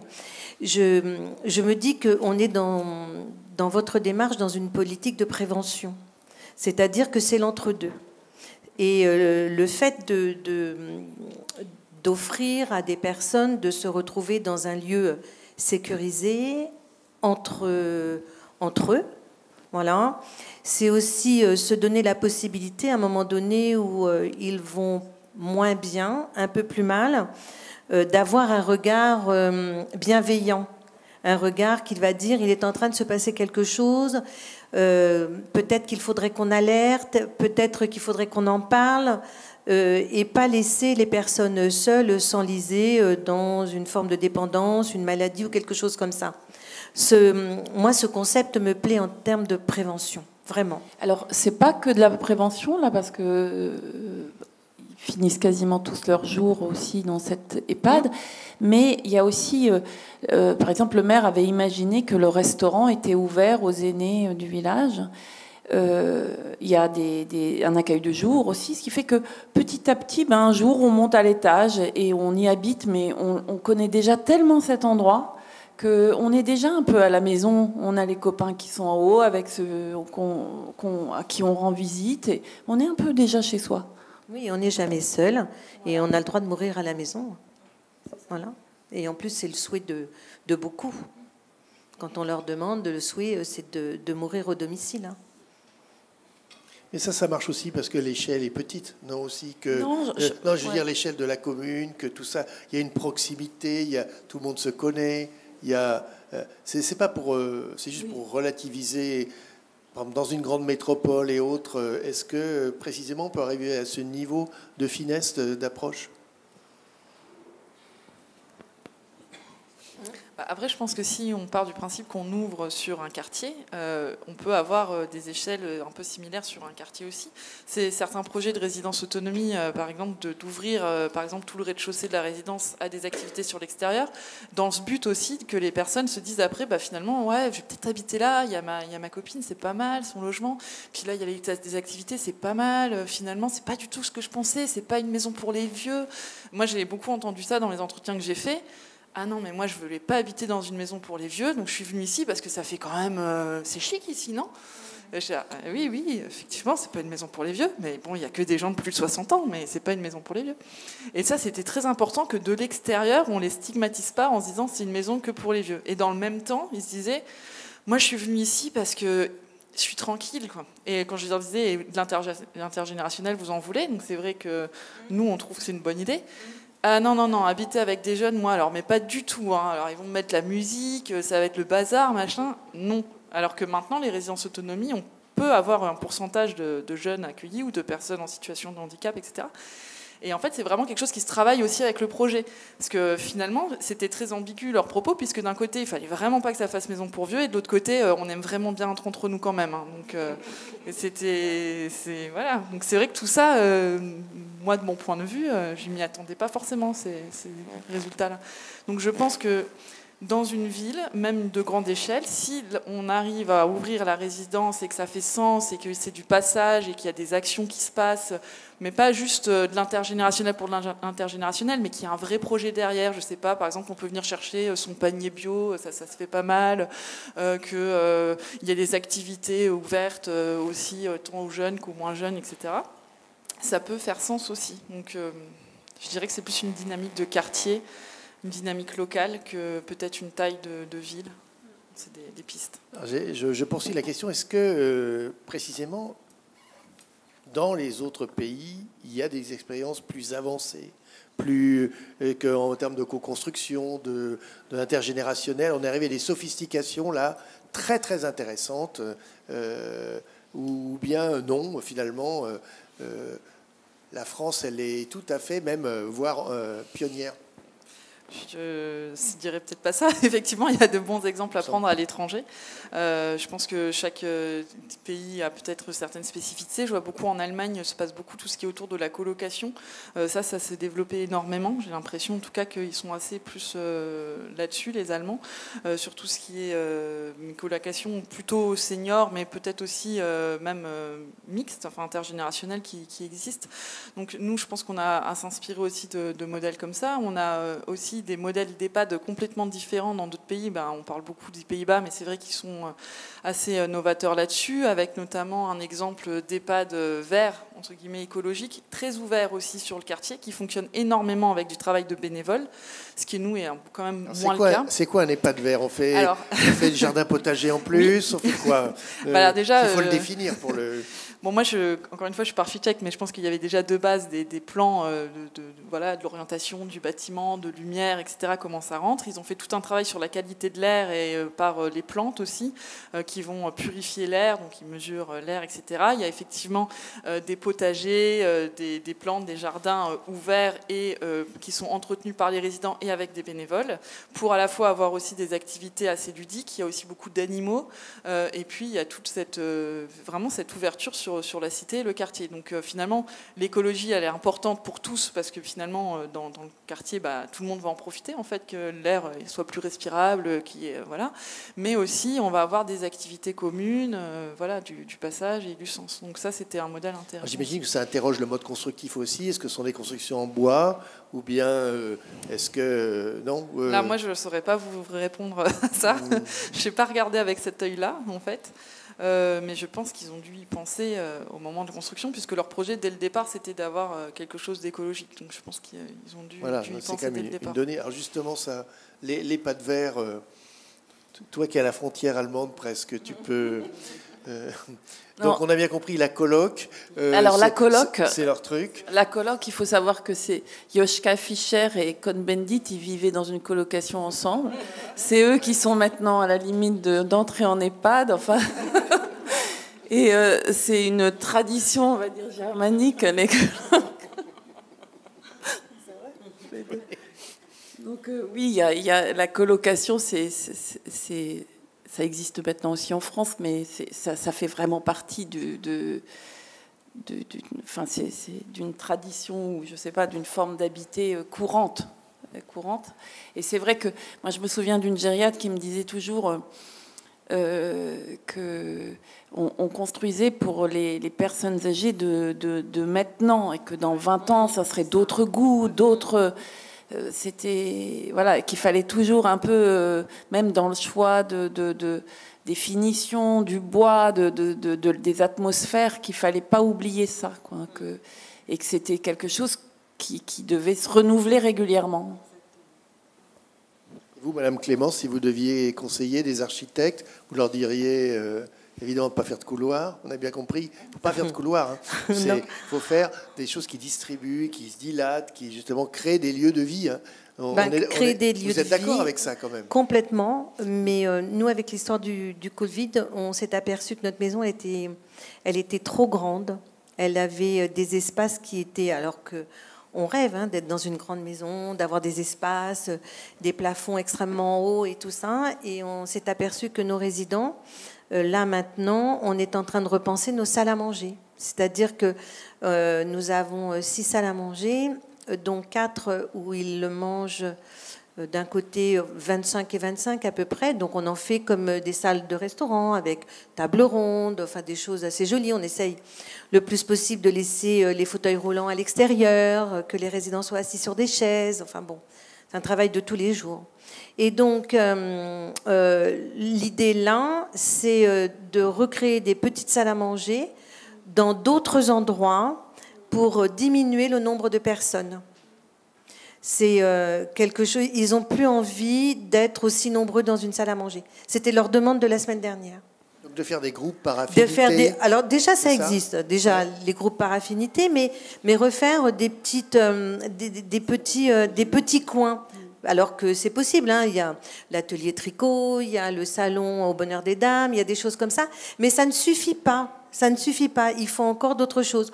Lorsqu'on a réouvert après le confinement, où tous nos résidents étaient dans les chambres et déjeunaient, dînaient, enfin vivaient dans leurs chambres, donc 19 mètres carrés, 22 mètres carrés, 33 pour ceux qui avaient un peu plus de chance, on s'est aperçu que dès l'instant on a réouvert les portes, et c'est comme ça qu'on a vécu les choses. On a installé nos résidents pour déjeuner sur le pas des portes. Et on s'est aperçu qu'il fallait absolument qu'on réavance toutes nos tables et tout, parce que les résidents étaient dans l'inquiétude de ne pas voir le voisin d'à côté. Vous voyez ce que vous disiez tout à l'heure, pour que les personnes se voient et tout. Eh bien, l'inquiétude, c'était de savoir, est-ce que mon voisin, il est décédé? Vous voyez? Et donc, à l'ouverture des portes, ça a été fort en émotion. Voyez, et donc c'est s'attacher à ça, c'est essayer de leur donner un bel endroit. Alors tout ce qui est aussi autour des odeurs, l'EHPAD. Moi, l'EHPAD que j'ai connu il y a 40 ans, quand j'allais rendre visite et tout, ça sentait mauvais, vous voyez. Et donc là maintenant, c'est d'avoir des EHPAD qui sentent bon. Alors pas forcément avec des diffuseurs, mais avec des bonnes pratiques, vous voyez.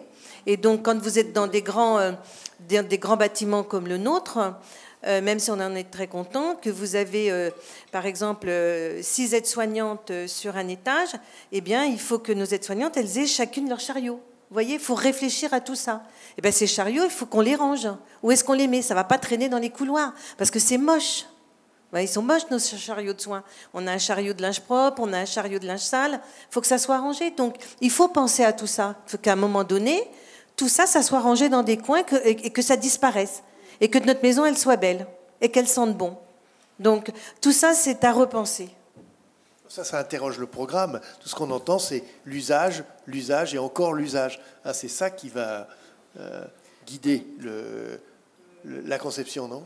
Oui, je pense qu'il y a un sujet où on a peut-être à apprendre de l'étranger, c'est en fait le niveau de sécurisation qu'on propose. Nous, on a eu vraiment ce débat à Maison Alfort avec donc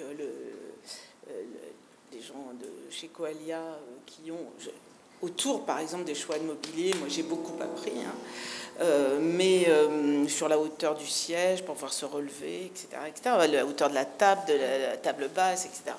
Mais je pense qu'on peut se poser la question. C'est-à-dire, et là, moi, j'ai pas du tout les connaissances nécessaires, mais sur est-ce qu'on prévient le problème, jusqu'où on va pour prévenir le problème, c'est où est-ce qu'on garde nécessaire un niveau de vigilance afin que les habitants résidents conservent leur maximum de vigilance. Ce débat-là, on n'est pas allé au bout, parce que de toute manière, c'était de toute façon assez normatif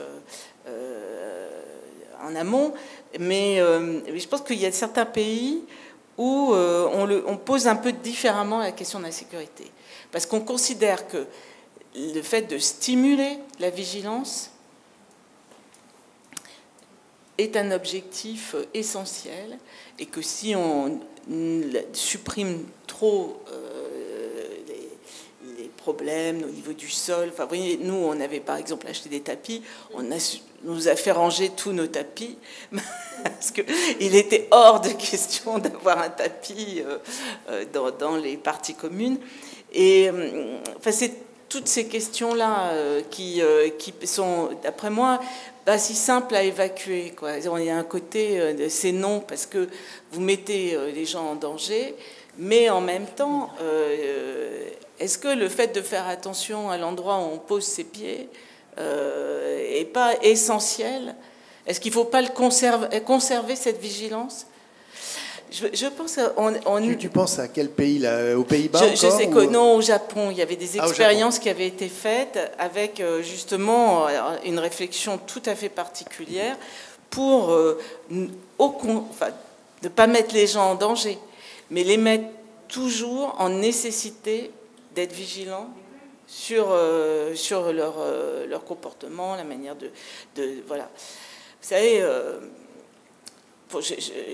dans cette sécurisation extrême, je regardais un peu quelques notes là, pour préparer cette soirée, et je lisais qu'il y a quand même une ville en France qui a, je pense peut-être pas qu'une seule, hein, mais qui a supprimé les bancs publics, qui a fait démonter les bancs publics pendant le Covid, de telle manière qu'on ne prenne évidemment pas le risque que 2 personnes s'assoient dessus, quoi.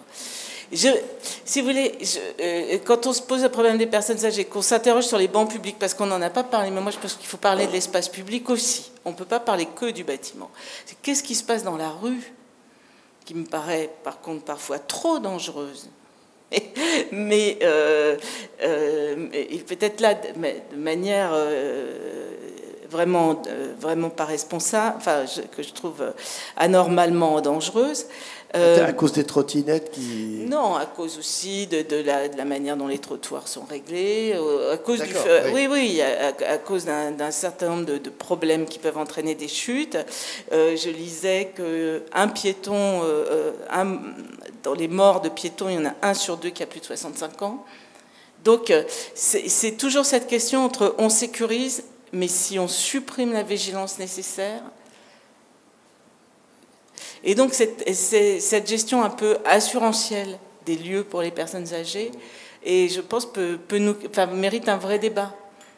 Parce que c'est vrai qu'on fait porter beaucoup de responsabilités aussi sur les personnes qui gèrent ces établissements. Donc c'est normal qu'on provoque chez eux une sorte de réaction, de nivellement par les dispositifs de maximum, comme on le fait pour les petits-enfants. Mais à part qu'on s'adresse à des adultes.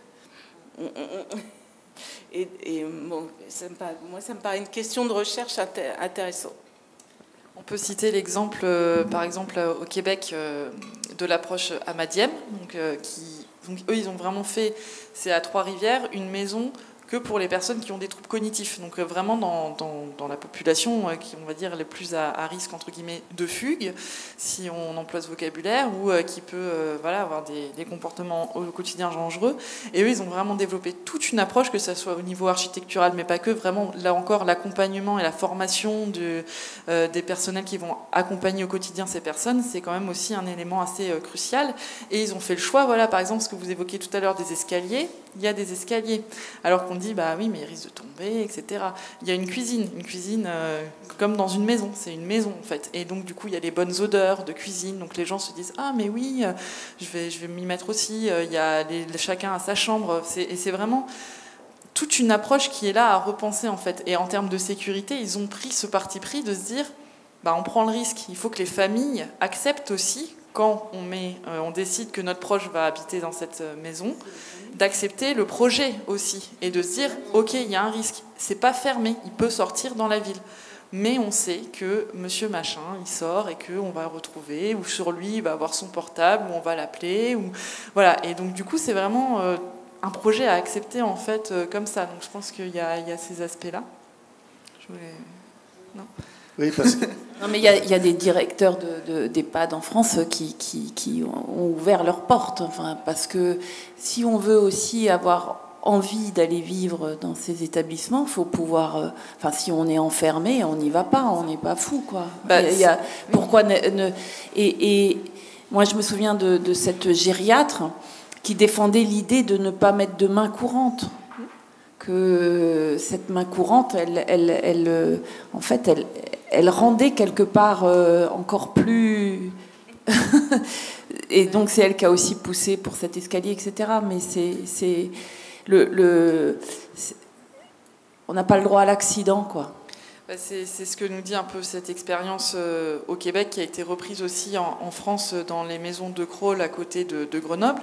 Et leur question, c'était, est-ce qu'on veut d'un espace en fait qui est sécurisé mais dont on veut partir, ou est-ce qu'on veut un espace sécurisant dans lequel on veut rester? Et en fait, c'est ça, les gens, ils n'ont pas envie de fuguer, puisqu'ils sont bien où ils sont. Ils vont faire un tour, et ils reviennent, et puis ils se mettent à la cuisine, et puis ils vont lire un livre. Et du coup, ils n'ont pas... ils s'échappent pas, quoi. Il y a juste le côté, il faut que les familles fassent confiance. C'est-à-dire que nous, on a beaucoup ri de nos fugues, parce qu'on a eu des fugues. Ça va, quand vous avez une dame qui est en unité protégée, qui a son petit manteau beige, son sac à main, le vernis sur les ongles, et puis qui est assez bien coiffée, qu'est-ce que vous voulez? Elle passe le portail, elle s'en va, c'est une visite qui est venue dans la maison. Après, vous la retrouvez à la Tour Eiffel, c'est un peu embêtant, parce que pendant 4 heures, vous êtes quand même assez mal en cherchant la dame, quoi. Enfin, surtout quand c'est la fille qui vous rappelle, puisqu'elle est à la pharmacie de son quartier. Donc c'est toujours, ça fait juste un petit peu désordre. Après, on en rit parce qu'on se dit, cette personne, quand on en rediscute, on dit, elle a encore des facultés. Elle a encore envie de sortir. Donc, il faut retravailler un projet de soins avec elle en disant, cette dame, il faut lui donner la possibilité de sortir dans le quartier ou de pouvoir aller une fois tous les 15 jours manger chez sa fille à côté de la pharmacie. Vous voyez, c'est repenser. Mais pour ça, il faut vraiment que les familles et les personnes qui travaillent auprès de ces résidents, ça siffle, se fassent confiance. Parce que sinon, si on sait qu'à un moment donné, on va se faire taper dessus, ou on aura un rapport à l'ARS, ce qui peut arriver, ou des choses comme ça, après c'est compliqué. C'est compliqué de se dire, on va réfléchir à un projet de soins, un projet d'accompagnement, ou quelque chose comme ça. Parce qu'on peut le faire.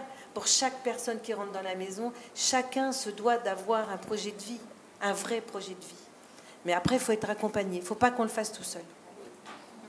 Après, il y a aussi le problème du lit. C'est un vrai sujet, le lit.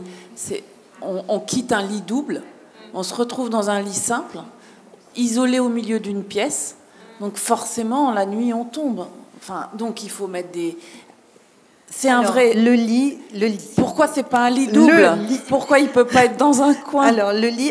écoutez, nous, dans notre maison, nous accueillons des couples et on est toujours extrêmement ravis d'accompagner des couples, mais dans les couples, il y en a toujours un qui est un peu mieux que l'autre. Et donc, un des derniers couples que nous avons accompagnés, le monsieur était ingénieur. Et donc dès qu'il a vu les lits un peu électriques, les manettes et tout ça, je peux vous dire qu'on était dans une usine. Voilà, ça montait, ça descendait, enfin, voilà. Ce que vous voyez à la télé, hein, c'est pas un sketch. Et donc, et à un moment donné, donc parlons d'architecture et de meubles. On en parle donc en transmission, on discute et tout. Et puis moi, je leur dis, mais qu'est-ce qui nous empêche de changer le lit de ce monsieur et de lui faire un lit en palette? On va lui faire un lit en bois. Et donc, on est allé chercher des palettes que nous avons habillées. On a mis une très jolie couette, des beaux oreillers. On a mis le lit à côté du lit de sa femme. Et ça s'est terminé. Vous voyez, ça aussi, il faut qu'on puisse s'autoriser des choses. Alors, vous imaginez bien que la famille qui rentre dans la chambre et qui trouve les palettes. Voilà, et bien, voilà, mais ça aussi, c'est de la communication, c'est comment on échange, comment eh bien, on essaye, et puis si ça ne marche pas, ben, on fera autre chose. Vous voyez, se sentir, c'est ça aussi, ce que vous faites, vous voyez, avec vos constructions, avec ce que vous inventez et tout, c'est se sentir capable de proposer des choses, d'inventer. Voilà, pendant le Covid, on a inventé plein de choses pour qu'il y ait de la communication, qu'il y ait du lien, que les résidents se retrouvent avec des jolies tables, des fleurs. Nous, on était tout habillés avec des charlottes déguisées et tout ça. C'est tout l'environnement, vous voyez, pour essayer de changer les choses, que ça soit pas ce que vous dites, ce que veulent pas les personnes. Ils veulent pas être dans un hôpital. Donc voilà, eh bien, on a aussi beaucoup d'imagination, parfois un peu trop. C'est vrai que c'est lourd à porter, mais et qu'on puisse à un moment donné s'autoriser à faire les choses. Et puis de se dire, moi quand je discute avec mes collègues, mes amis, mais qu'est-ce que tu as envie, toi, demain? Dans quoi tu te sentirais bien? Ça serait quoi, toi, ta chambre demain? Alors c'est vrai que nous, les lits, vous en parlez, c'est vrai que pour vous c'est compliqué, pour nous un peu moins, c'est parce que nous, les lits, c'est parce qu'on ménage nos dos, quoi. Voilà, c'est tout simple, c'est tout bête. C'est-à-dire qu'on peut les monter, on peut les descendre, on peut même les mettre par terre. Nous, on a eu des chambres où on a enlevé carrément les lits et on a mis des matelas partout parce que la dame, comme vous disiez, elle tombait. Et bien, ce qu'on a fait, c'est qu'on a mis 5-6 matelas dans la chambre, on a mis des coussins partout et quand on rentrait, on marchait pieds nus, mais on a enlevé les meubles. Vous voyez? C'est comme ça, quoi. Enfin, voilà, c'est juste s'autoriser à... On va peut-être prendre quelques questions dans la salle. Est-ce qu'il y aurait justement des demandes de...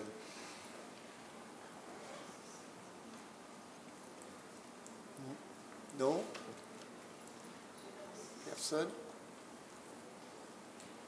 On a évoqué la co-conception tout à l'heure. La co-conception, c'est bien quand on la démarre. C'est bien quand on la démarre. C'est bien quand on la démarre. Le problème, c'est que l'habitant qui a co-conçu va à un moment disparaître. Soit parce qu'il décède, soit parce qu'il devient un peu moins apte à rester dans ce local et donc aller dans un autre établissement. Qu'est-ce qui se passe pour le successeur? Est-ce que le successeur a le droit de reconcevoir? Et auquel cas ça pose sans doute des problèmes pour les architectes, ou est-ce que la co-conception a défini une ligne d'habitat pour 15, 20, 30 ans peut-être? Est-ce qu'on ne peut pas imaginer qu'à chaque changement d'habitant, on puisse reconcevoir en fait le volume dans lequel la personne va habiter? Alors là, le cas que j'ai montré, en fait, c'est donc une association en coopérative. Donc en fait, ils sont propriétaires de parts sociales. Ils ne sont pas, ils revendent sans plus-value leurs parts sociales. Je n'ai pas précisé ça. Il y a une partie de logements sociaux il y a sur 56, je crois qu'il y a un peu plus d'une vingtaine de logements sociaux. Donc il y a un maître d'ouvrage de logement social qui est là. Et qui peut modérer parfois. Si vous voulez poser cette question mais vous voulez ça maintenant, mais est-ce que vous êtes sûr que vous y serez bien dans 5 ans? Parce que c'est quelqu'un qui est un professionnel de la maîtrise d'ouvrage. Et puis bien sûr, il y a nous, c'est-à-dire qui aidons à comprendre que quels sont les... Il y a eu beaucoup de travail autour de l'installation du bâtiment et de son rapport, rapport aux espaces publics. Parce qu'au début, vous ne voyez pas très bien pourquoi il fallait respecter des règles de PLU. Bon. Mais donc il a fallu expliquer tout ça. Il y a ce qui est bien pour soi, mais il y a aussi ce qui est bien pour les autres. Les autres, ça n'est pas que le groupe que vous formez, c'est aussi les habitants du quartier, donc les vues, les ombres, enfin, comment on travaille tout ça. Et donc tout cet apprentissage, il se fait, mais je pense que concrètement, pour répondre concrètement, il y a des gaines, si vous voulez, enfin, tous des systèmes qui font passer des tuyaux devant, voilà, qui sont fixes. C'est ce qu'on voit dans les plans. Et ensuite, les gens disposent les pièces comme ils veulent. Et je pense que ça peut changer parce que le jour où ils voudront revendre, partir, qu'ils auront d'autres besoins, on peut le changer. À condition que, comme dans un immeuble traditionnel, c'est-à-dire à condition de respecter tout ce qui est technique. Mais ça pose la question de l'évolutivité des bâtiments, et c'est une question qui traverse maintenant l'ensemble des programmes et qui est un vrai sujet. Et dans la co-conception, c'est la même chose, c'est la responsabilité de l'architecte de faire des édifices qui soient réellement évolutifs, sans avoir à modifier des structures trop lourdes, ou voilà, qu'on puisse justement, que chaque habitant puisse le transformer à sa guise, quoi.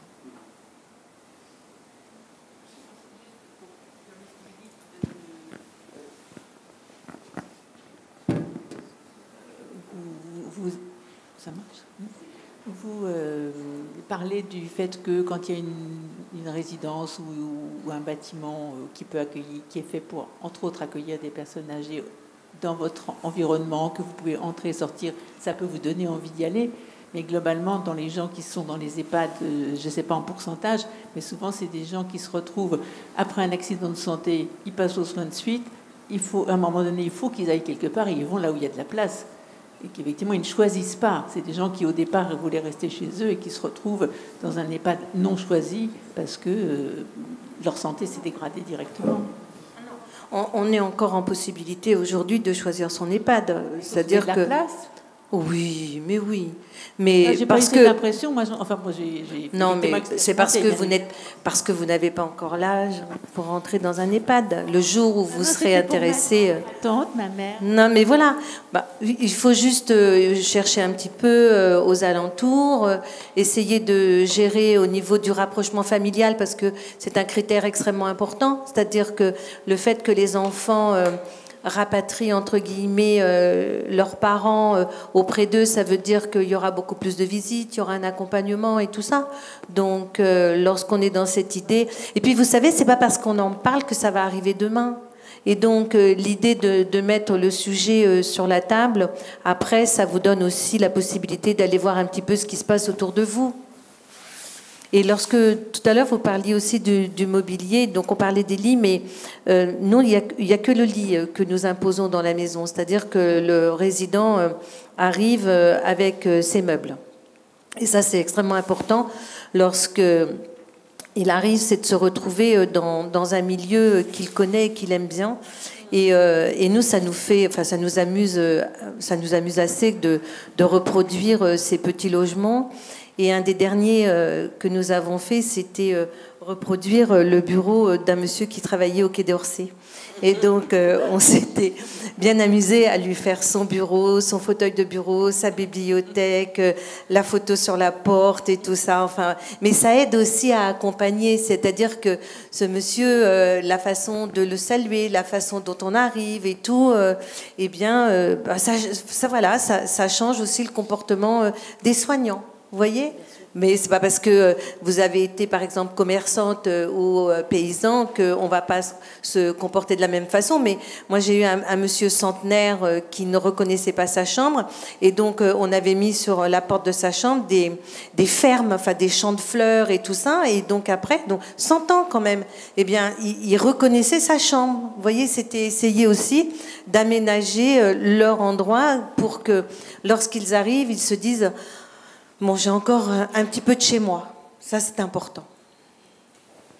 Et pour compléter, moi j'avais fait aussi la distinction entre les processus qui sont choisis, anticipés, et ceux qui se passent en urgence, où il y a moins de choix possibles en fait, et plus de difficultés de s'approprier, où ça fait effectivement plus rupture, même si effectivement c'est bien de le préciser aussi, ça dépend aussi dans quel EHPAD on va aller, du projet de chaque établissement, et il y a aussi des EHPAD qui sont ouverts sur l'extérieur pour, entre guillemets, ce qu'ils appellent dédiaboliser l'EHPAD et de montrer que c'est pas aussi que des mouroirs et que c'est pas aussi qu'une image négative et qu'il y a des choses aussi, l'exemple que vous avez cité, il est assez représentatif, qu'il y a aussi des endroits où on vit bien et même en EHPAD et que pour des gens qui ont besoin de soins médicaux importants, parce que au départ c'est ça quand même, c'est juste accompagner des gens qui ont besoin de médicaux, et c'est possible aussi et qu'on peut aussi s'y sentir chez soi. C'est pas facile à dire. Donc voilà, après ça va dépendre de chaque parcours aussi individuel.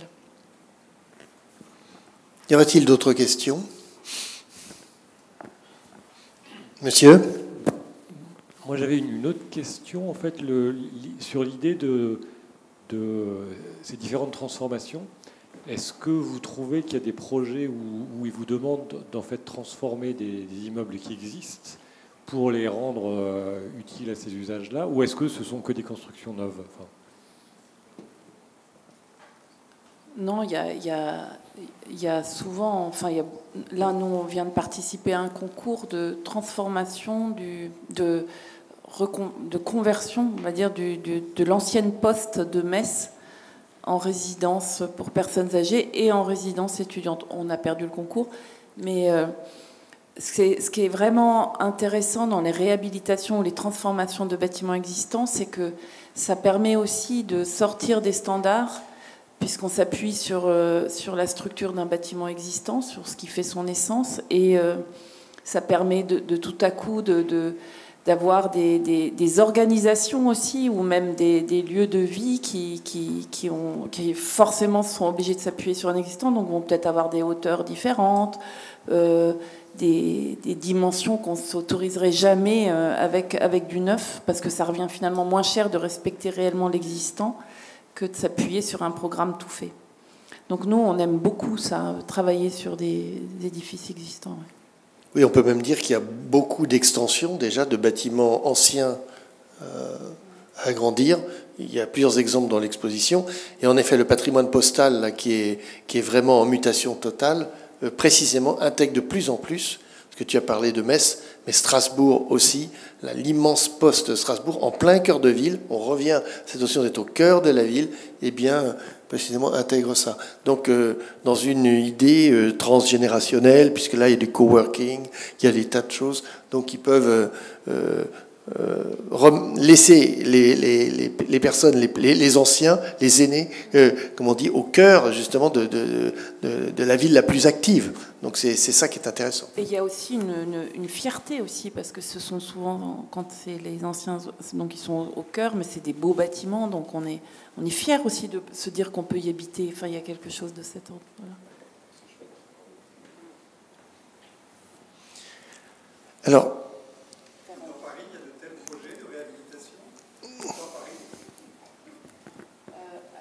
moi, j'ai pas fait de maison. Moi non plus. Moi non plus. J'en ai. Privé, certainement. Oui. En tout cas, nous indiquons dans l'exposition des projets qui sont à Paris, en effet, plutôt transgénérationnels, notamment sur le boulevard Berthier ou boulevard Ney, je ne sais plus exactement. Mais voilà, il y a ça, des transformations de bâtiments, sûrement. Il n'y a pas eu de concours récent sur la question, mais obligatoirement. J'ai une question à vous poser. Qu'est-ce qu'il manquerait comme typologie ? Et la question s'adresse à vous deux. Quelle typologie de lieu les architectes pourraient inventer? On a bien souligné la question de la flexibilité, de quelque chose qui pouvait évoluer. C'est très important et c'est valable, comme l'a très bien dit Pascal, je veux dire, pour d'autres domaines que ceux de la santé. Mais qu'est-ce qu'il manquerait à vos yeux, notamment en France, quelque chose qui... Voilà, on n'a pas pensé à le faire. Voilà. D'après vous? enfin, ce qui manque là aujourd'hui, enfin, vous parliez du côté sécuritaire des choses. Le rapport moi j'ai pas eu le temps de le lire, mais le rapport sur les chutes que vient de sortir Madame Bourguignon est assez éloquent parce qu'il y a énormément de chutes pour les personnes âgées aujourd'hui en France. Donc chute, ça veut dire dépendance, ça veut dire surcoût médical, et ensuite après, ça veut dire qu'est-ce qu'on fait, parce que dans notre milieu de personnes âgées, le fait de chuter, pour le coup, ça engendre des grosses difficultés après, en termes d'autonomie, de rééducation, de placement, voilà. Et donc, ce qu'il manquerait peut-être, aujourd'hui, c'est un lieu ou des lieux où on puisse faire de la gymnastique, hein, parce qu'il n'y a pas photo. Les personnes qui ont une activité physique aujourd'hui vivent beaucoup mieux.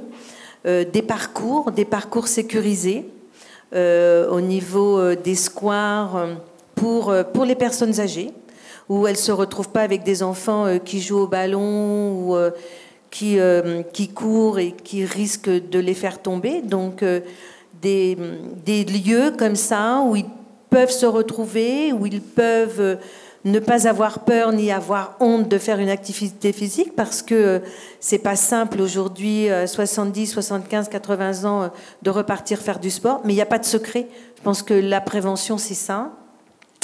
L'intergénérationnel, oui, ça c'est quelque chose qui fonctionne extrêmement bien. On s'aperçoit qu'avec les personnes atteintes de troubles cognitifs, le fait toutes les semaines de relancer une histoire, de repartir sur des lieux connus, les lieux connus de l'enfance, ça c'est extrêmement important. Donc ces lieux où on peut faire remontrer du cinéma, montrer où les personnes ont habité, avec tout ce qui est autour des masques, hein, la réalité virtuelle et tout, ça fonctionne bien. C'est pas assez développé. Moi, je dirais, enfin, moi, je suis adepte de ça, mais c'est tout ce qui est autour de la prévention et aussi tout ce qui est autour de repérer la fragilité, c'est-à-dire ces endroits où une personne qui connaît bien les personnes âgées et tout se dit aujourd'hui il y a quelque chose qui cloche, il y a quelque chose à faire. Voilà. Donner la possibilité à ces personnes de sortir de chez elles, mais de venir dans un endroit où elles ont confiance, où elles sont bien accueillies. Voilà. Vous savez, il y a quelque chose qui a disparu et qui disparaît aujourd'hui, c'est nos concierges. Et moi, j'ai eu une aide-soignante, une excellente aide-soignante qui, il y a 3 ans, m'a dit « Je vous quitte, je pars, je réalise le rêve de ma vie. » Oui, d'accord. Je prends une loge de concierge à Gambetta.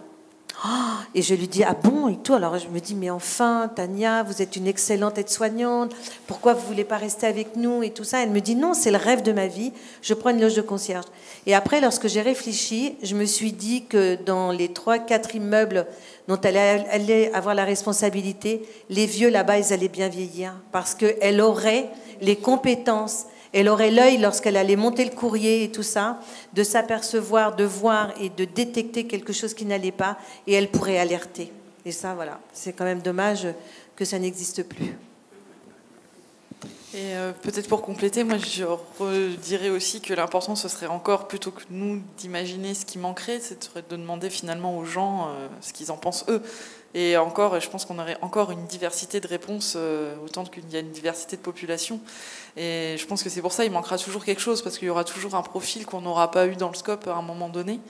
Et puis aussi, même déjà aussi, il y a peut-être aussi un travail à faire sur l'existant et sur ces normes qu'on s'auto-impose aussi parfois, des fois, notamment dans les EHPAD, et qu'on peut peut-être dépasser, et que finalement on s'interdit peut-être trop de choses, et qu'au final il y a des choses qui sont bien pour les personnes sans que ça soit dangereux, et qu'on respecte ce différentiel entre la sécurité et puis la vie, en fait, hein, vivre dans un logement, quoi.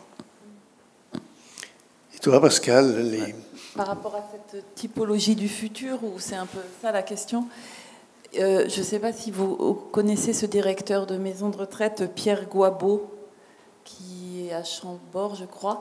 Et lui qui dit que l'EHPAD, ça doit être un lieu de séquence d'accompagnement, c'est-à-dire c'est un lieu où on va, un lieu de ressources en fait, où on peut aller passer la journée, quand on a un problème, on peut y passer quelques nuits, ensuite on rentre chez soi.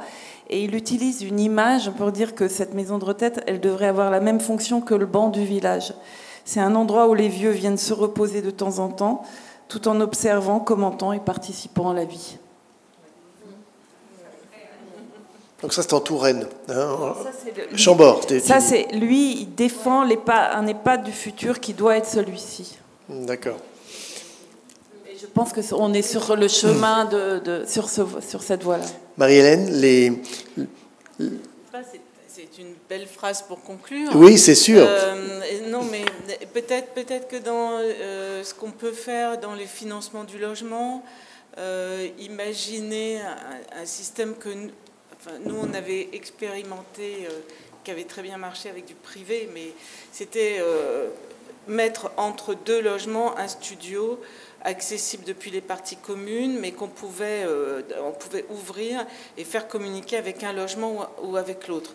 Donc les gens l'achetaient, le revendaient, pouvaient loger quelqu'un provisoirement. Peut-être qu'on pourrait avoir des systèmes incitatifs par le biais du financement de logement, de faire en sorte qu'on trouve comme ça des petits systèmes ou des gens qui veulent accueillir une personne âgée ou un adolescent, voilà, et la possibilité d'avoir de la réversibilité dans une acquisition ou une location qui puisse être temporaire. Ça, là-dessus, je pense qu'on n'est pas très bon. Et ça pourrait répondre à pas mal de situations. Alors ça va être intéressant parce que là, dans quelques jours, on aura le résultat de l'AMI, donc de l'appel à manifestation d'intérêt sur la question du logement, donc l'expérimentation et autres. On verra si précisément la question du logement pour les anciens est une question qui a été spécialement adressée par ce type de consultation. Ça va être intéressant de voir si, ou bien au contraire, ça confirme ce que pense la Caton-Vassal, qu'il faut avant tout faire de l'excellent logement. Voilà, on va peut-être se quitter ce soir là-dessus. On ne clôt pas le débat, mais au contraire, on a eu des pistes. Merci à vous quatre, et puis à très bientôt.